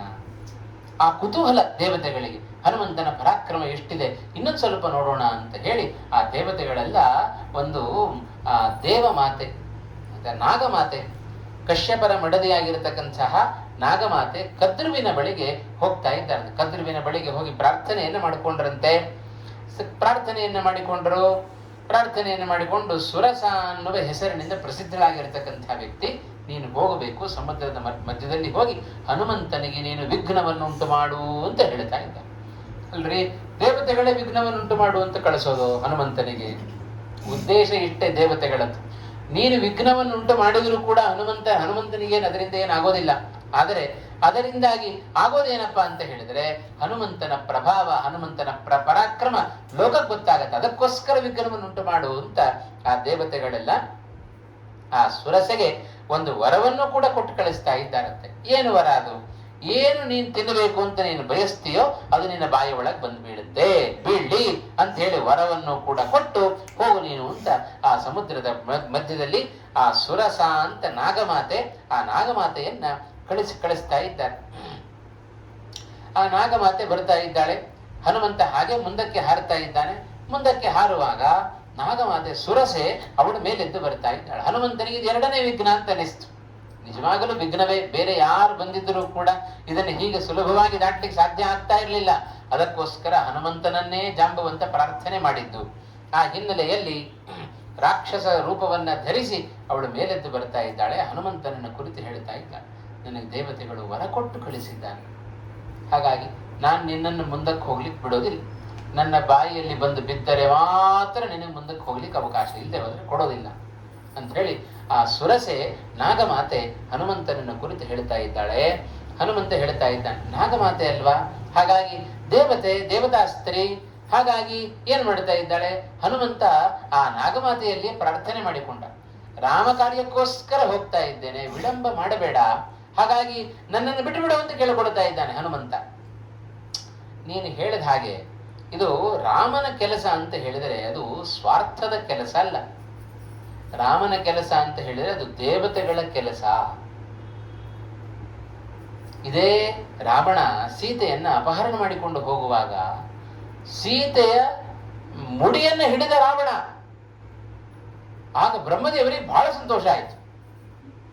ಸೀತೆಯ ಮುಡಿಯನ್ನ ಹಿಡಿದು ರಾವಣ ಎಳೆದುಕೊಂಡು ಹೋಗುವಾಗ ಬ್ರಹ್ಮದೇವರು ಬಹಳ ಆನಂದ ಪಟ್ಟರು ಅಂತಂತಾರೆ ವಾಲ್ಮೀಕಿಗಳು. ಅಲ್ರಿ, ಸೀತೆ ಕಷ್ಟ ಆದರೆ ಬ್ರಹ್ಮದೇವರು ಸಂತೋಷ ಪಡೋದೆ? ಯಾಕೆ ಆನಂದ ಆದದ್ದು ಚತುರ್ಮುಖ ಬ್ರಹ್ಮದೇವರಿಗೆ ಅಂತ ಹೇಳಿದ್ರೆ, ಯಾವಾಗ ಸೀತೆಯ ಮುಡಿಗೆ ಇವನ ರಾವಣ ಕೈ ಹಾಕಿದನೋ ಮುಗಿದು ಇವನ ಕಥೆ ಅಂತ ತಿಳ್ಕೊಂಡ್ರು ಚತುರ್ಮುಖ ಬ್ರಹ್ಮದೇವರು. ಇನ್ನು ರಾಮಚಂದ್ರನ ಕೈಯಲ್ಲಿ ಇವನ ಉಳಿಸಲಿಕ್ಕೆ ಸಾಧ್ಯ ಇಲ್ಲ, ಹಾಗಾಗಿ ಇವನ ಸಾವು ಸಮೀಪದಲ್ಲಾಯಿತು ಅಂತ ಸಂತೋಷ ಪಟ್ಟರಂತೆ ಚತುರ್ಮುಖ ಬ್ರಹ್ಮದೇವರು. ಹಾಗೆ ರಾಮ ಏನಾದರೂ ಕಾರ್ಯ ಮಾಡ್ಲಿಕ್ಕೆ ಹೊರಟಿದ್ದಾನೆ ಅಂತ ಹೇಳಿದರೆ ಅದು ದೇವತೆಗಳ ಕಾರ್ಯ ಮಾಡ್ಲಿಕ್ಕೆ ಹೊರಟಿದ್ದಾನೆ ಅಂತ ಅರ್ಥ. ಹಾಗಾಗಿ ರಾಮನ ಕಾರ್ಯಕ್ಕೋಸ್ಕರ ನಾನು ಹೊರಟಿದ್ದೇನೆ, ರಾಮನ ಕಾರ್ಯ ಅದು ದೇವತೆಗಳ ಕಾರ್ಯ, ಹಾಗಾಗಿ ದೇವ ಕಾರ್ಯಕ್ಕೆ, ರಾಮನ ಕಾರ್ಯಕ್ಕೆ ವಿಳಂಬವನ್ನ ಮಾಡಬೇಡ, ದಾರಿ ಬಿಡು ಅಂತ ಹೇಳಿದ. ನಿನ್ನ ಮಾತನ್ನೇ ನಾನು ತಿರಸ್ಕಾರ ಮಾಡೋದಿಲ್ಲ, ರಾಮನ ಕೆಲಸವನ್ನ ಮುಗಿಸಿ ಸೀತೆಯನ್ನ ರಾಮಚಂದ್ರನಿಗೆ ಒಪ್ಪಿಸಿ ಆಮೇಲೆ ನಾನೇ ಬಂದು ನಿನ್ನ ಬಾಯಿಗೆ ಬೀಳುತ್ತೇನೆ ಅಂತಂದ ಹನುಮಂತ. ಈಗಂತೂ ನನ್ನನ್ನ ವಿಘ್ನವನ್ನುಂಟು ಮಾಡಬೇಡ, ನನಗೆ ಬಿಟ್ಟುಬಿಡು ದಾರಿಯನ್ನ ಅಂತ ಅನೇಕ ರೀತಿಯಲ್ಲಿ ಪ್ರಾರ್ಥನೆ ಮಾಡಿಕೊಂಡ. ಅಥವಾ ಮೈಥಿಲೀಂ ದೃಷ್ಟ್ವಾ ರಾಮಂಚ ಅಕ್ಲಿಷ್ಟ ಕಾರಿಣಂ ಆಗಮಿಷ್ಯಾಮಿ ತೇ ವಕ್ತ್ರಂ ಸತ್ಯಂ ಪ್ರತಿಶೃಣೋಮಿ ತೇ. ಸತ್ಯವಾದ ಮಾತನ್ನು ಹೇಳ್ತಾ ಇದ್ದಾನೆ, ಪ್ರತಿಜ್ಞೆ ಮಾಡಿ ಹೇಳ್ತಾ ಇದ್ದಾನೆ, ರಾಮನ ಕಾರ್ಯವನ್ನ ಮುಗಿಸಿ ನಿನ್ನ ಬಾಯಿಗೆ ಬಂದು ಬೀಳುತ್ತೇನೆ, ಏನು ಯೋಚನೆ ಮಾಡಬೇಡ, ಹಾಗಾಗಿ ನನಗೆ ದಾರಿಯನ್ನು ಬಿಡು ಅಂತ ಎಷ್ಟು ಪ್ರಾರ್ಥನೆಯನ್ನ ಮಾಡಿಕೊಂಡ್ರು ಕೂಡ ಆ ಸುರಸೆ ಜಾಗ ಬಿಡಲಿಲ್ಲ. ಬಿಡಬಾರದು ಅಂತಲೇ ದೇವತೆಗಳು ಕಳಿಸಿದ್ದು. ಎಲ್ಲ ದೇವತೆಗಳು ಮೇಲಿಂದ ನೋಡ್ತಾ ಇದ್ದಾರೆ. ಹನುಮಂತನಿಗೆ ಅನಿವಾರ್ಯ ಆಯಿತು. ಆಗೇನ್ ಮಾಡಿದ? 10 ಯೋಜನ ತನ್ನ ಎತ್ತರ ಅವನ ಶರೀರ, ಅಷ್ಟು ದೊಡ್ಡ ಶರೀರ, ನನ್ನನ್ನ ಹ್ಯಾಕ್ ತಿಂತಿ ಅಂತ ಕೇಳಿದ ಹನುಮಂತ. ಆಗ ಸುರಸ ನಾಗಮಾತೆ 10 ಯೋಜನ ಅಲ್ವಾ ಅಂತ ಹೇಳಿ 20 ಯೋಜನ ತನ್ನ ಬಾಯಿಯನ್ನು ತೆರೆದಂತೆ. ಕೂಡಲೇ ಹನುಮಂತ 30 ಯೋಜನ ತನ್ನ ಶರೀರವನ್ನು ಬೆಳೆಸಿದ. 40 ಯೋಜನ ಬಾಯಿ ತೆರೆದಳು ಈ ಸುರಸೆ. 50 ಯೋಜನ ಬೆಳೆದ. 60 ಯೋಜನ ಬಾಯಿ ತೆರೆದಳು. ಕೊನೆಗೆ 90 ಯೋಜನ ಬೆಳೆದ ಹನುಮಂತ 100 ಯೋಜನ ಬಾಯಿ ತೆರೆದಿದ್ದಾಳೆ. ಆ 100 ಯೋಜನ ಬಾಯಿ ನೋಡಿದ್ರೆ ನಿನ್ನ ಬಾಯೋ ಬೊಂಬಾಯೋ ಅಂತ ಅನ್ನಿಸಬೇಕು. ಆ ರೀತಿಯಲ್ಲಿ ಅಷ್ಟು ದೊಡ್ಡ ಬಾಯಿಯನ್ನು ತೆರೆದಾಗ ಹನುಮಂತನ ಸಾಮರ್ಥ್ಯ ಬಹಳ ದೊಡ್ಡ ಸಾಮರ್ಥ್ಯ. ಅಣಿಮಾ ಮಹಿಮಾ ಚೈವ ಗರಿಮಾ ಲಘಿಮಾ ತಥಾ ಪ್ರಾಪ್ತಿ ಪ್ರಾಕಾಮ್ಯಮೀಶತ್ವಂ ವಶಿತ್ವಂಚ ಅಷ್ಟಭೂತಯ. ಅಷ್ಟ ಸಿದ್ಧಿಯನ್ನು ಪಡೆದವ ಹನುಮಂತ. ಯಾವ ಕ್ಷಣದಲ್ಲಿ ಬೇಕಾದರೂ ಅಣುವಾಗ್ತಾನೆ, ಯಾವ ಕ್ಷಣದಲ್ಲಿ ಬೇಕಾದರೂ ಮಹತ್ತಾಗ್ತಾನೆ. 100 ಯೋಜನ ವಿಸ್ತೃತವಾದ ಆ ಬಾಯಿಯನ್ನ ತೆರೆದಾಗ ಹನುಮಂತ ಇವನು 90 ಯೋಜನದ ಶರೀರದಲ್ಲಿದ್ದಾನೆ. ಆ 90 ಯೋಜನದ ಶರೀರವನ್ನ ನುಂಗಲಿಕ್ಕೆ ಅಂತ ಹೇಳಿ 100 ಯೋಜನ ಬಾಯಿ ತೆರೆದವಳು ಸುರಸೆ. ಆದರೆ ಒಂದೇ ಒಂದು ಕ್ಷಣ ಮಾತ್ರದಲ್ಲಿ ಹನುಮಂತ ಸಣ್ಣ ಅಣುವಾಗಿ ಆ ಸುರಸೆಯ ಬಾಯಿ ಒಳಗೆ ಪ್ರವೇಶವನ್ನ ಮಾಡಿಯೇ ಬಿಟ್ಟ. 100 ಯೋಜನದ ಬಾಯಿಯನ್ನು ಮುಚ್ಚುವಟ್ಟರ ಒಳಗೆ ಹನುಮಂತ ಹೊರಗಡೆ ಬಂದುಬಿಟ್ಟ. ಈ ಹನುಮಂತನ ಈ ಸಾಮರ್ಥ್ಯವನ್ನ ಕಂಡಾಗ ಬಹಳ ಸುರಸೆಗೆ ಆಶ್ಚರ್ಯ ಆಗಿ ಹೋಯ್ತಂತೆ. ಏನಿದು ಹನುಮಂತನ ಸಾಹಸ ಅಂತ ಆ ದೇವತೆಗಳೆಲ್ಲ ಹನುಮಂತನ ಆ ಗರಿಮಾ ಸಾಮರ್ಥ್ಯ, ಎಷ್ಟು ಬೇಕಾದರೂ ಮೇಲೆ ಬೆಳೆಸುವ ಶರೀರವನ್ನು ಬೆಳೆಸುವ ಸಾಮರ್ಥ್ಯ, ಎಷ್ಟು ಬೇಕಾದರೂ ಅಣುವಾಗುವ ಸಾಮರ್ಥ್ಯ, ಅದು ಹನುಮಂತನ ಸಾಮರ್ಥ್ಯ. ಈ ಸಾಮರ್ಥ್ಯ ಹನುಮಂತನಲ್ಲಿದೆ ಅಂತ ತೋರಿಸಬೇಕು ಅಂತಲೇ ಈ ಸುರಸೆಯನ್ನ ಕಳಿಸಿದ್ದು ದೇವತೆಗಳು. ಹಾಗಾಗಿ ಹನುಮಂತನ ಪರಾಕ್ರಮ ಅದು ಬಹಳ ಉತ್ತಮವಾದ ಪರಾಕ್ರಮ. ಇದು ಹನುಮಂತನ ಮೂರನೆಯ ಅದ್ಭುತವನ್ನ ದೇವತೆಗಳು ಕಾಣ್ತಾ ಇದ್ದಾರೆ. ಮತ್ತೊಮ್ಮೆ ಎಲ್ಲ ದೇವತೆಗಳು ಕೂಡ ಆ ಹನುಮಂತನ ಮೇಲೆ ಪುಷ್ಪವೃಷ್ಟಿಯನ್ನು ಮಾಡುತ್ತಾ ಇದ್ದಾರೆ. ಆ ಸುರಸೆಯ ಬಾಯಿಯನ್ನ ಸಮುದ್ರ ಪ್ರವೇಶವನ್ನ ಮಾಡುವುದರ ಮೂಲಕ ಆ ಭಾರೀ ಸಾಹಸವನ್ನ ಮೆರೆದ ವ್ಯಕ್ತಿ ಅವ ಹನುಮಂತ. ಹೀಗೆ ಸಮುದ್ರೋಲ್ಲಂಘನವನ್ನ ಎರಡನೆಯ ವಿಘ್ನದಂತೆ ಬಂದ ಆ ಸುರಸೆ ನಾಗಮಾತೆ ಅವಳನ್ನು ಕೂಡ ದಾಟಿ ಹಾಗೆ ಮುಂದಕ್ಕೆ ಪ್ರಯಾಣವನ್ನ ಹನುಮಂತ ತಾನು ಬೆಳೆಸಬೇಕು. ಆಗ ಮುಂದೆ ಬಂದವಳೆ ಸಿಂಹಿಕಾ ಅನ್ನುವ ರಾಕ್ಷಸಿ. ರಾವಣ ಬಹಳ ಬುದ್ಧಿವಂತ. ತನ್ನ ಲಂಕಾಪಟ್ಟಣವನ್ನ ಯಾರೂ ತನ್ನ ಅಪ್ಪಣೆ ಇಲ್ಲದೆ ಪ್ರವೇಶವನ್ನ ಮಾಡಬಾರದು. ಯಾರದು ಭೂಮಾರ್ಗದಲ್ಲೂ ಬರಬಾರದು, ಜಲಮಾರ್ಗದಲ್ಲಿಯೂ ಬರಬಾರದು, ವಾಯು ಮಾರ್ಗದಲ್ಲಿಯೂ ಕೂಡ ಯಾರು ತನ್ನ ಲಂಕಾಪಟ್ಟಣವನ್ನು ಪ್ರವೇಶ ಮಾಡಬಾರದು. ಹಾಗೆ ತನ್ನ ಲಂಕಾಪಟ್ಟಣವನ್ನ ರಕ್ಷಣೆ ಮಾಡಿಕೊಂಡವ ರಾವಣ. ಅದಕ್ಕೆ ಸಂಪಾತಿ ಹೇಳಿದ್ದು, ಅಷ್ಟು ಸುಲಭವಾಗಿ ಯಾರೂ ಕೂಡ ಲಂಕಾಪಟ್ಟಣವನ್ನು ಪ್ರವೇಶ ಮಾಡ್ಲಿಕ್ಕೆ ಆಗೋದಿಲ್ಲ, ರಾವಣನ ಅಪ್ಪಣೆಯ ಹೊರತಾಗಿ ಯಾರೂ ಪ್ರವೇಶ ಮಾಡ್ಲಿಕ್ಕೆ ಆಗೋದಿಲ್ಲ ಅಂತಂದದ್ದು ಸಂಪಾತಿ. ಹಾಗಾಗಿ ಈ ಸಿಂಹಿಕೆ ಅವಳು ಬ್ರಹ್ಮದೇವರನ್ನು ಕುರಿತು ತಪಸ್ಸನ್ನ ಆಚರಣೆ ಮಾಡಿದ್ದಾಳೆ. ಅನಾಯಾಸವಾಗಿ ನನಗೆ ಆಹಾರ ಸಿಗಬೇಕು. ರಾವಣನು ಹೇಳಿದ, ಜಲಮಾರ್ಗದ ಮೂಲಕ ಯಾರೂ ಕೂಡ ನನ್ನ ಲಂಕಾಪಟ್ಟಣವನ್ನು ಪ್ರವೇಶ ಮಾಡಬಾರದು, ಹಾಗೆ ಅನುಗ್ರಹವನ್ನು ಮಾಡಬೇಕು. ಅದಕ್ಕೆ ಬ್ರಹ್ಮದೇವರು ಇಬ್ಬರ ವರವನ್ನು ನೆರವೇರಿಸಿದರು. ಸಿಂಹಿಕೆಯನ್ನ ಸಮುದ್ರದಲ್ಲಿ ಹಾಕಿ, ನೀನು ಆಕಾಶ ಮಾರ್ಗದಲ್ಲಿ ಲಂಕೆಯ ಕಡೆಗೆ ಯಾರು ಬರುತ್ತಾರೆ, ಯಾವ ಪಕ್ಷಿ ಬರಲಿ ಪ್ರಾಣಿ ಬರಲಿ ಏನು ಬಂದರೂ ಕೂಡ ಅದು ನಿನಗೆ ಆಹಾರವಾಗಲಿ ಅಂತ ಆ ಬ್ರಹ್ಮದೇವರು ಆ ಸಿಂಹಿಕೆಗೆ ವರವನ್ನು ಕೊಟ್ಟಿದ್ದಾರೆ. ಹಾಗಾಗಿ 30 ಯೋಜನ ವಿಸ್ತೀರ್ಣವಾಗಿರತಕ್ಕಂತಹ ಈ ಹನುಮಂತ ಆ ಸಮುದ್ರದಲ್ಲಿ ಹಾರಿ ಹೋಗ್ತಾ ಇದ್ದಾನೆ. ಹೋಗುವಾಗ ಆ ಮೇಲ್ಗಡೆ ಹಾರಿ ಹೋಗ್ತಾ ಇದ್ದಾನೆ. ಹನುಮಂತನ ನೆರಳು ಸಮುದ್ರದ ಮೇಲೆ ಬಿತ್ತು. ನೆರಳನ್ನು ಹಿಡ್ಕೊಂಡ್ಬಿಟ್ಲು ಈ ಸಿಂಹಿಕೆ. ನೆರಳನ್ನು ಹಿಡಿದುಕೊಂಡು ಕೂಡಲೇ ಹನುಮಂತನಿಗೆ ಮುಂದಕ್ಕೆ ಹೋಗ್ಲಿಕ್ಕಾಗಲಿಲ್ಲ. ಬ್ರಹ್ಮದೇವರ ವರ, ಬ್ರಹ್ಮದೇವರ ವರವನ್ನು ಕೂಡ ಮೀರುವ ಸಾಮರ್ಥ್ಯ ಇದೆ ಹನುಮಂತನಿಗೆ. ಮುಂದೆ ಬ್ರಹ್ಮದೇವರ ವರವನ್ನು ಮೀರುತ್ತಾರೆ. ಆ ಬ್ರಹ್ಮಾಸ್ತ್ರವನ್ನ ಬಿಟ್ಟಾಗ ಅದನ್ನು ಮೀರಿ ಹೋಗುವ ಸಾಮರ್ಥ್ಯ ಇದೆ. ಆದರೂ ಪ್ರಕೃತಿಯಲ್ಲಿ ನಾನು ಬಂಧಿತನಾಗ್ತೇನೆ ಅಂತ ಹೇಳುತ್ತಾನೆ ಹನುಮಂತ ಹೇಳುವಾಗ. ಹಾಗಾಗಿ ಆ ಬ್ರಹ್ಮದೇವರ ವರಬಲದಿಂದಾಗಿ ಸಿಂಹಿಕೆ ಆ ಹನುಮಂತನ ನೆರಳನ್ನು ಹಿಡ್ಕೊಂಡ್ಬಿಟ್ಟಿದ್ದಾಳೆ. ಹನುಮಂತನನ್ನ ಆಹಾರವನ್ನಾಗಿ ತಾನು ಬಯಸ್ತಾ ಇದ್ದಾಳೆ ಸಿಂಹಿಕೆ. ಆ ಸಿಂಹಿಕಾ ಎನ್ನುವ ರಾಕ್ಷಸಿಯನ್ನ ಆ ರಾವಣ ತನ್ನ ಲಂಕಾಪಟ್ಟಣದ ರಕ್ಷಣೆಗೋಸ್ಕರ ಆ ಸಮುದ್ರದಲ್ಲಿ ಇಟ್ಟಿದ್ದಾನಂತೆ. ನೆರಳನ್ನು ಹಿಡ್ಕೊಂಡ್ಬಿಟ್ಟಿದ್ದಾಳೆ. ಆದರೆ ಇಂಥ ಸಾಮರ್ಥ್ಯ ಅವಳಿಗೆ ಬರಲಿಕ್ಕೆ ಕಾರಣ ಚತುರ್ಮುಖ ಬ್ರಹ್ಮದೇವರ ವರ. ಹಾಗಾಗಿ ಹನುಮಂತನ ನೆರಳನ್ನ ಹಿಡಿದು ಜಗ್ಗುತ್ತಾ ಇದ್ದಾಳೆ. ಕೂಡಲೇ ಏನು ಮಾಡಿದ ಹನುಮಂತ, ಮುಂದಕ್ಕೆ ಹೋಗ್ಲಿಕ್ಕಾಗ್ತಾ ಇಲ್ಲ. ಏನು ಮಾಡಿದ, ಅವಳನ್ನು ತಿನ್ನಬೇಕು ಅಂತ ತಾನೇ ಬಯಸ್ತಾ ಇರೋದು. ಹಾಗಾಗಿ ಅವಳ ಬಾಯಿಯನ್ನ ಪ್ರವೇಶ ಮಾಡಿಯೇ ಬಿಟ್ಟ ಹನುಮಂತ. ನೆರಳನ್ನು ಹಿಡಿದುಕೊಂಡು ನೆರಳಿನ ಜೊತೆಗೆ ಆ ಹನುಮಂತನನ್ನು ತನ್ನ ಬಾಯಿ ಒಳಗೆ ಹಾಕೊಂಡ್ಬಿಟ್ಟು ಎಲ್ಲ ದೇವತೆಗಳು ಮೇಲೆ ನೋಡ್ತಾ ಇದ್ದಾರೆ. ಹನುಮಂತ ಒಳಗಡೆ ಹೋದವ ಮತ್ತೆ ಬರಲೇ ಇಲ್ಲ, ಹೊರಗಡೆ ಬರಲೇ ಇಲ್ಲ. ಎಲ್ಲ ದೇವತೆಗಳಿಗೆ ಗಾಬರಿ ಆಯಿತು. ಈ ಸುರಸೆಯ ಬಾಯಿ ಒಳಗೆ ಹೋದವ ಮತ್ತೆ ವಾಪಸ್ ಬಂದ್ಬಿಟ್ಟ. ಕೂಡಲೇ ಈ ಸಿಂಹಿಕೆಯ ಒಳಗಡೆ ಹೋದವ ಹನುಮಂತ ಬರಲೇ ಇಲ್ಲ. ಎಲ್ಲ ದೇವತೆಗಳಿಗೆ ಗಾಬರಿ ಆಯಿತು. ಎಲ್ಲಿ ಹೋದ ಹನುಮಂತ ಅಂತ ಎಲ್ಲರೂ ನೋಡ್ತಾ ಇದ್ದಾರೆ. ಆದರೆ ಒಳ ಹೊಕ್ಕ ಹನುಮಂತ ಬಾಯಿಯಿಂದ ಸುರಸೆಯ ಆ ಸಿಂಹಿಕೆಯ ಬಾಯಿಯಿಂದ ಹೊರಗಡೆ ಬರಲಿಲ್ಲ. ಅವಳ ಉದರವನ್ನ ಬಲೆದು ಅಲ್ಲಿಂದ ಹೊರಗಡೆ ಬರ್ತಾ ಇದ್ದಾನೆ ಹನುಮಂತ. ಇದೇ ಹನುಮಂತನ ಸಾಮರ್ಥ್ಯ. ಯಾವ ಯಾವ ಕಾಲಕ್ಕೆ ಯಾರ್ಯಾರ ಬಳಿಯಲ್ಲಿ ಹೇಗೆ ನಡ್ಕೊಳ್ಬೇಕು ಅನ್ನುವ ಉತ್ತಮವಾದ ಜ್ಞಾನ ಅದು ಹನುಮಂತನಿಗಿದೆ. ಆದ್ದರಿಂದಲೇ ಶ್ರೀಮದಾಚಾರ್ಯರು ಜ್ಞಾನೇ ಹನುಮತ್ ಸಮಾನ ಪುಮಾನ್ ಕದಾಚಿತ್ ಕ್ವಚಕಶ್ಚನೇವ, ಇಡೀ ಜಗತ್ತಿನಲ್ಲಿ ಹನುಮಂತನ ಜ್ಞಾನಕ್ಕೆ ಸಮಾನರಾದ ವ್ಯಕ್ತಿಗಳು ಯಾರೂ ಕೂಡ ಇಲ್ಲ ಅಂತ ಅಷ್ಟು ಘಂಟಾಘೋಷವಾಗಿ ಹೇಳಿದರು ಶ್ರೀಮದಾಚಾರ್ಯರು. ಇದೇ ನೋಡ್ರಿ, ಸುರಸೆಯನ್ನ ಸಂಹಾರ ಮಾಡಲಿಲ್ಲ, ಬಾಯಿ ಒಳಗೆ ಪ್ರವೇಶವನ್ನ ಮಾಡಿದ, ಹಾಗೆ ವಾಪಸ್ ಬಂದ, ಸಂಹಾರ ಮಾಡಲಿಲ್ಲ. ಸಿಂಹಿಕೆಯನ್ನು ಬಿಡಲಿಲ್ಲ ಹನುಮಂತ. ಸಿಂಹಿಕೆಯ ಒಳಗಡೆ ಪ್ರವೇಶವನ್ನ ಮಾಡಿ ಉದರವನ್ನ ಬಗೆದು ಸಂಹಾರ ಮಾಡಿ ಆಮೇಲೆ ಹೊರಗಡೆ ಬಂದ. ಸಿಂಹಿಕೆ ರಾಕ್ಷಸಿ, ದುರುದ್ದೇಶದಿಂದ ಬಂದಿದ್ದಾಳೆ. ನಾಗಜನನಿ ಹಾಗಲ್ಲ, ದೇವತೆಗಳ ವರದಿಂದಾಗಿ ದೇವತೆಗಳ ಅಪೇಕ್ಷೆ ಏನು ಅಂತ ತಿಳಿದವ ಹನುಮಂತ. ಹಾಗಾಗಿ ಆ ಅಪೇಕ್ಷೆಯನ್ನ ತಿಳಿದವನಾಗಿ ಆ ಜನನಿಯನ್ನ ಉಳಿಸಿದ, ಸಿಂಹಿಕೆಯನ್ನ ಸಂಹಾರ ಮಾಡಿದ. ಇದು ಹನುಮಂತನ ಸಾಮರ್ಥ್ಯ. ಹಾಗಾಗಿ ಯಾರ್ಯಾರಿಗೆ ಯಾವಾಗ ಏನೇನು ಕೊಡಬೇಕು, ಏನನ್ನು ಅವರನ್ನ ಕಸಿಬೇಕು ಅಂತ ಬಹಳ ಚೆನ್ನಾಗಿ ಗೊತ್ತಿರುವ ವ್ಯಕ್ತಿಗಳು ಒಬ್ಬರೇ ಜಗತ್ತಿನಲ್ಲಿ, ಅವರು ವಾಯುದೇವರು ಮಾತ್ರ. ಇಡೀ ಜಗತ್ತಿನಲ್ಲಿರುವ ಎಲ್ಲ ಜೀವರಾಶಿಗಳ ಯೋಗ್ಯತೆಯನ್ನು ತಿಳಿದವರು ಜಗತ್ತಿನಲ್ಲಿ ಇಬ್ಬರೇ, ಒಬ್ಬ ಭಗವಂತ, ಮತ್ತೊಬ್ಬರು ವಾಯುದೇವರು. ನಾವಂತೇವೆ, ನಿನ್ನ ಯೋಗ್ಯತೆ ಬಹಳ ಚೆನ್ನಾಗಿ ಗೊತ್ತಿಲ್ಲ. ಏನ್ ಯೋಗ್ಯತೆ? ನಿನ್ನ ಯೋಗ್ಯತೆ ಗೊತ್ತು, ಸುಮ್ಕೂಡು ಅಂತೇಳಿ. ನಮ್ಮ ಯೋಗ್ಯತೆಯೇ ನಮಗೆ ಗೊತ್ತಿಲ್ಲ, ಮತ್ತೊಬ್ಬರ ಯೋಗ್ಯತೆಯನ್ನು ಅಳಿಲಿಕ್ಕೆ ನಾವು ಹೋಗ್ತೇವೆ ಅಂತ. ಹಾಗಾಗಿ ಸಕಲ ಜೀವರ ಯೋಗ್ಯತೆಯ ಅರಿವು ಅದು ವಾಯುದೇವರಿಗೆ ಮಾತ್ರ ಇರತಕ್ಕಂಥದ್ದು. ಹಾಗಿರುವಾಗ ಸಿಂಹಿಕೆಯ ಯೋಗ್ಯತೆ ಏನು ಅಂತ ಗೊತ್ತಿದೆ, ಆ ಸ್ವರಸ ನಾಗಜನನಿಯ ಯೋಗ್ಯತೆ ಏನು ಅಂತ ಗೊತ್ತಿದೆ. ಆ ಯೋಗ್ಯತೆಯನ್ನ ಅರಿತು ಅವರವರಿಗೆ ಏನೇನು ಕೊಡಬೇಕು ಅದನ್ನು ಕೊಡತಕ್ಕಂಥದ್ದು ವಾಯುದೇವರ ಕೆಲಸ. ಹಾಗಾಗಿ ಇದೇ ವಾಯುದೇವರೇ ಹನುಮಂತ ಭೀಮಸೇನನಾಗಿ ಅವತಾರವನ್ನು ಮಾಡಿದಾಗ ಧೃತರಾಷ್ಟ್ರ ಕೊನೆ ಎಲ್ಲ ಮಕ್ಕಳೆಲ್ಲ ಸತ್ತಿದ್ದಾರೆ.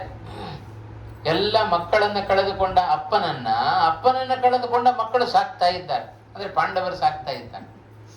ತಿಂತಾ ಇದ್ದಾನೆ ಧೃತರಾಷ್ಟ್ರ. ಭೀಮಸೇನ ಆಲೋಚನೆ ಮಾಡಿದ, ಇನ್ನು ಎಷ್ಟು ದಿವಸ ಅಂತ ಇವತ್ತು ತಿಂತಾ ಇರ್ತಾನೆ ಹೀಗೆ, ಈ ಧೃತರಾಷ್ಟ್ರನನ್ನು ಕಳಿಸಬೇಕಲ್ಲ ಅಂತ ಆಲೋಚನೆ ಮಾಡಿ ಅವ ಇನ್ನೇನು ಮತ್ತು ಒಂದು ದಿವಸ ಅನ್ನವನ್ನ ತಿನ್ನಬೇಕು. ಆ ಹೊತ್ತಿಗೆ ಬಂದ ಭೀಮಸೇನ. ಪಕ್ಕದಲ್ಲಿ ನಕುಲ ಸಹದೇವರು ನಿಂತುಕೊಂಡಿದ್ದಾರೆ. ಯಾರು ಬಂದಿದ್ದಾರೆ ಅಂತ ಕೇಳಿದ. ನಮ್ಮ ಅಣ್ಣ ಬಂದಿದ್ದಾನೆ.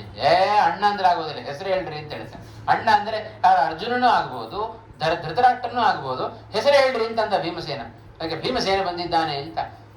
ಆಗ ಭೀಮಸೇನ ಹೇಳಿದ, ಈ ನನ್ನ 2 ಬಾಹುಗಳಿದ್ದಾವಲ್ಲ, ಈ ಮುದುಕನ 100 ಮಂದಿ ಮಕ್ಕಳನ್ನ ಕೊಂದು ಈ ನನ್ನ 2 ಬಾಹುಗಳು ಸಾರ್ಥಕವಾಗಿದ್ದಾವೆ ಅಂತಂದು ಬಿಟ್ಟ ಭೀಮಸೇನ.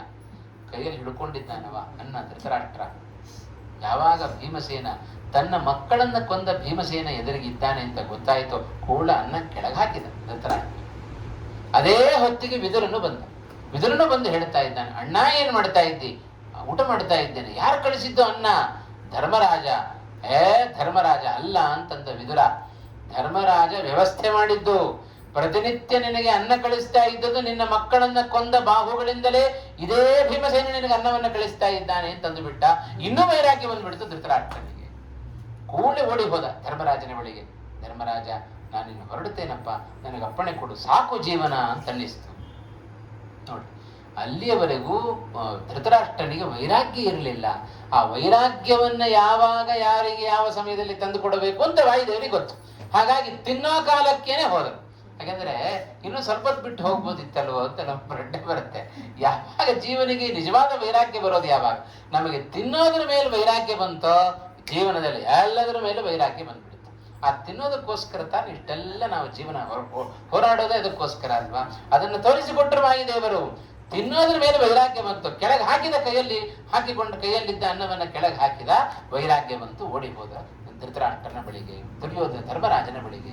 ಹಾಗಾಗಿ ವಾಯುದೇವರ ಎಲ್ಲರ ಯೋಗ್ಯತೆಯನ್ನ ಅರಿತವರು ವಾಯುದೇವರು. ಹಾಗಾಗಿ ಯಾರ್ಯಾರಿಗೆ ಏನೇನು ಕೊಡಬೇಕು, ಯಾವ ಸಮಯದಲ್ಲಿ ಜ್ಞಾನ, ಭಕ್ತಿ, ವೈರಾಗ್ಯ, ಅವರ ಸಾವು, ಅವರ ಹುಟ್ಟು, ಅವರಿಗೆ ಪುಣ್ಯ, ಅವರ ಪಾಪ, ಎಲ್ಲದರ ಲೆಕ್ಕಾಚಾರ ಹಾಕುವವರು ವಾಯುದೇವರು. ಹಾಗಾಗಿ ಅಂಥ ವಾಯುದೇವರು ನಾಗಜನನಿಯ ಬಳಿಯಲ್ಲಿ ನಡೆದುಕೊಂಡ ಕ್ರಮ ಬೇರೆ, ಆ ಸಿಂಹಿಕೆಯ ಬಳಿಯಲ್ಲಿ ನಡೆದುಕೊಂಡ ಕ್ರಮ ಬೇರೆ. ಹಾಗಾಗಿ ಸಿಂಹಿಕೆಯ ಯೋಗ್ಯತೆಯನ್ನೂ ಅರಿತವರು, ಜೊತೆಗೆ ನಾಗಜನನಿಯ ಯೋಗ್ಯತೆಯನ್ನೂ ಅರಿತವರು. ಹೀಗೆ ಹನುಮಂತ ಬಹಳ ವಿಶೇಷವಾಗಿರತಕ್ಕಂತಹ, ವಾಲ್ಮೀಕಿಗಳು ಬಹಳ ಚೆನ್ನಾಗಿ ಹೇಳುತ್ತಾರೆ. ಹೇಗೆ ಸಿಂಹಿಕೆಯ ಉದರವನ್ನು ಸೀಳಿಕೊಂಡು ಬಂದಿದ್ದಾನೆ ಅಂತ ಹೇಳಿದರೆ, ರಾಹು ಮುಕ್ತ ಶಶಿ ಯಥಾ, ರಾಹುವಿನಿಂದ ಮುಕ್ತರಾದ ಸೂರ್ಯಚಂದ್ರರು ಹ್ಯಾಕ್ ಕಾಣಿಸ್ತಾರೋ ಹಾಗೆ ಕಂಡುಬಿಟ್ಟಂತೆ ಹನುಮಂತ ದೇವತೆಗಳಿಗೆ ಭಾರಿ ಪರಾಕ್ರಮಿಯಾಗಿ ಕಾಣ್ತಾ ಇದ್ದಾನೆ, ಭಾರಿ ಕಾಂತಿಯುತನಾಗಿ ಕಾಣ್ತಾ ಇದ್ದಾನೆ ಹನುಮಂತ. ರಾಹು ಮುಕ್ತ ಶಶಿ ಯಥಾ, ರಾಹುವಿನಿಂದ ಬಿಡುಗಡೆಗೊಂಡ ಚಂದ್ರ ಹೇಗೆ ಕಾಂತಿಯುಕ್ತನಾಗ್ತಾನೆಯೋ ಅದರಂತೆ ಭಾರೀ ಕಾಂತಿಯುತನಾಗಿ ಹನುಮಂತ ಮತ್ತೆ ಸಮುದ್ರವನ್ನು ತಾನು ಹಾರಲಿಕ್ಕೆ ಪ್ರವೃತ್ತಿಯನ್ನು ಮಾಡಿದ್ದಾನೆ. ಎಲ್ಲ ದೇವತೆಗಳು ಜಯಘೋಷವನ್ನ ಹಾಕ್ತಾ ಇದ್ದಾರೆ ಹನುಮಂತನಿಗೆ. ಇಂಥ ಅದ್ಭುತವಾದ ಸಾಹಸವನ್ನ, ಕೆಲಸವನ್ನ ನೋಡ್ತಾ ಇದ್ದಾನೆ. ಹಾಗಾಗಿ ಜೀವೋತ್ತಮರಾಗಿರತಕ್ಕಂತಹ ಹನುಮಂತನ ಶಕ್ತಿ ಜಗತ್ತಿನಲ್ಲಿ ಭಾರಿ ಅದ್ಭುತ. ಪ್ರಾಯ ಈ ಕೆಲಸವನ್ನ ಬೇರೆ ಇನ್ಯಾವ ಕವಿಗಳು ಕೂಡ ಮಾಡಲಿಕ್ಕೆ ಸಾಧ್ಯ ಇರ್ತಿರ್ಲಿಲ್ಲ. ಹಾಗಾಗಿ ಜಾಂಬವಂತ ಹೇಳಿದ, ಬರೀ ಅಂಗದ ನೀನು 100 ಯೋಜನೆ ಹಾರಿಬಿಡು, ಆಮೇಲೆ ನಾವೆಲ್ಲ ಬರ್ತೇವೆ ಅಂತ ಹೇಳಲಿಲ್ಲ ಜಾಂಬವಂತ. ಏನು ನಡೀತು ಅದನ್ನು ವಾಪಸ್ ಬಂದು ಹೇಳಬೇಕಲ್ಲ. ಬರೀ ಸಮುದ್ರವನ್ನ ಹಾರೋದು ಮಾತ್ರ ಅಲ್ಲ, ಇಷ್ಟೆಲ್ಲ ವಿಘ್ನಗಳು ಬರ್ತಾವೆ, ವಿಘ್ನವನ್ನ ದಾಟಿಕೊಂಡು ಆಮೇಲೆ ಸಮುದ್ರವನ್ನ ದಾಟ, ಅವುಗಳ ಜೊತೆಗೆ ವಿಘ್ನದ ನಿವಾರಣೆಯ ಜೊತೆಗೆ ಸಮುದ್ರವನ್ನ ದಾಟಬೇಕಾದ್ದರಿಂದ ಇದು ಹನುಮಂತನ ಸಾಮರ್ಥ್ಯ ಬಿಟ್ಟರೆ ಮತ್ತೆ ಯಾರಿಗೂ ಕೂಡ ಬರಲಿಕ್ಕೆ ಸಾಧ್ಯ ಇಲ್ಲ. ಹಾಗಾಗಿ ಜೀವೋತ್ತಮನಾದ ಆ ಹನುಮಂತನ ಶಕ್ತಿ ಅದು ಜಗತ್ತಿನಲ್ಲಿ ಅದ್ಭುತ. ಆದರೆ ಹನುಮಂತನ ಶಕ್ತಿಗಿಂತಲೂ ಹನುಮಂತನ ಭಕ್ತಿ ಇನ್ನೂ ಅದ್ಭುತ ಅಂತ ಹೇಳ್ತಾರೆ.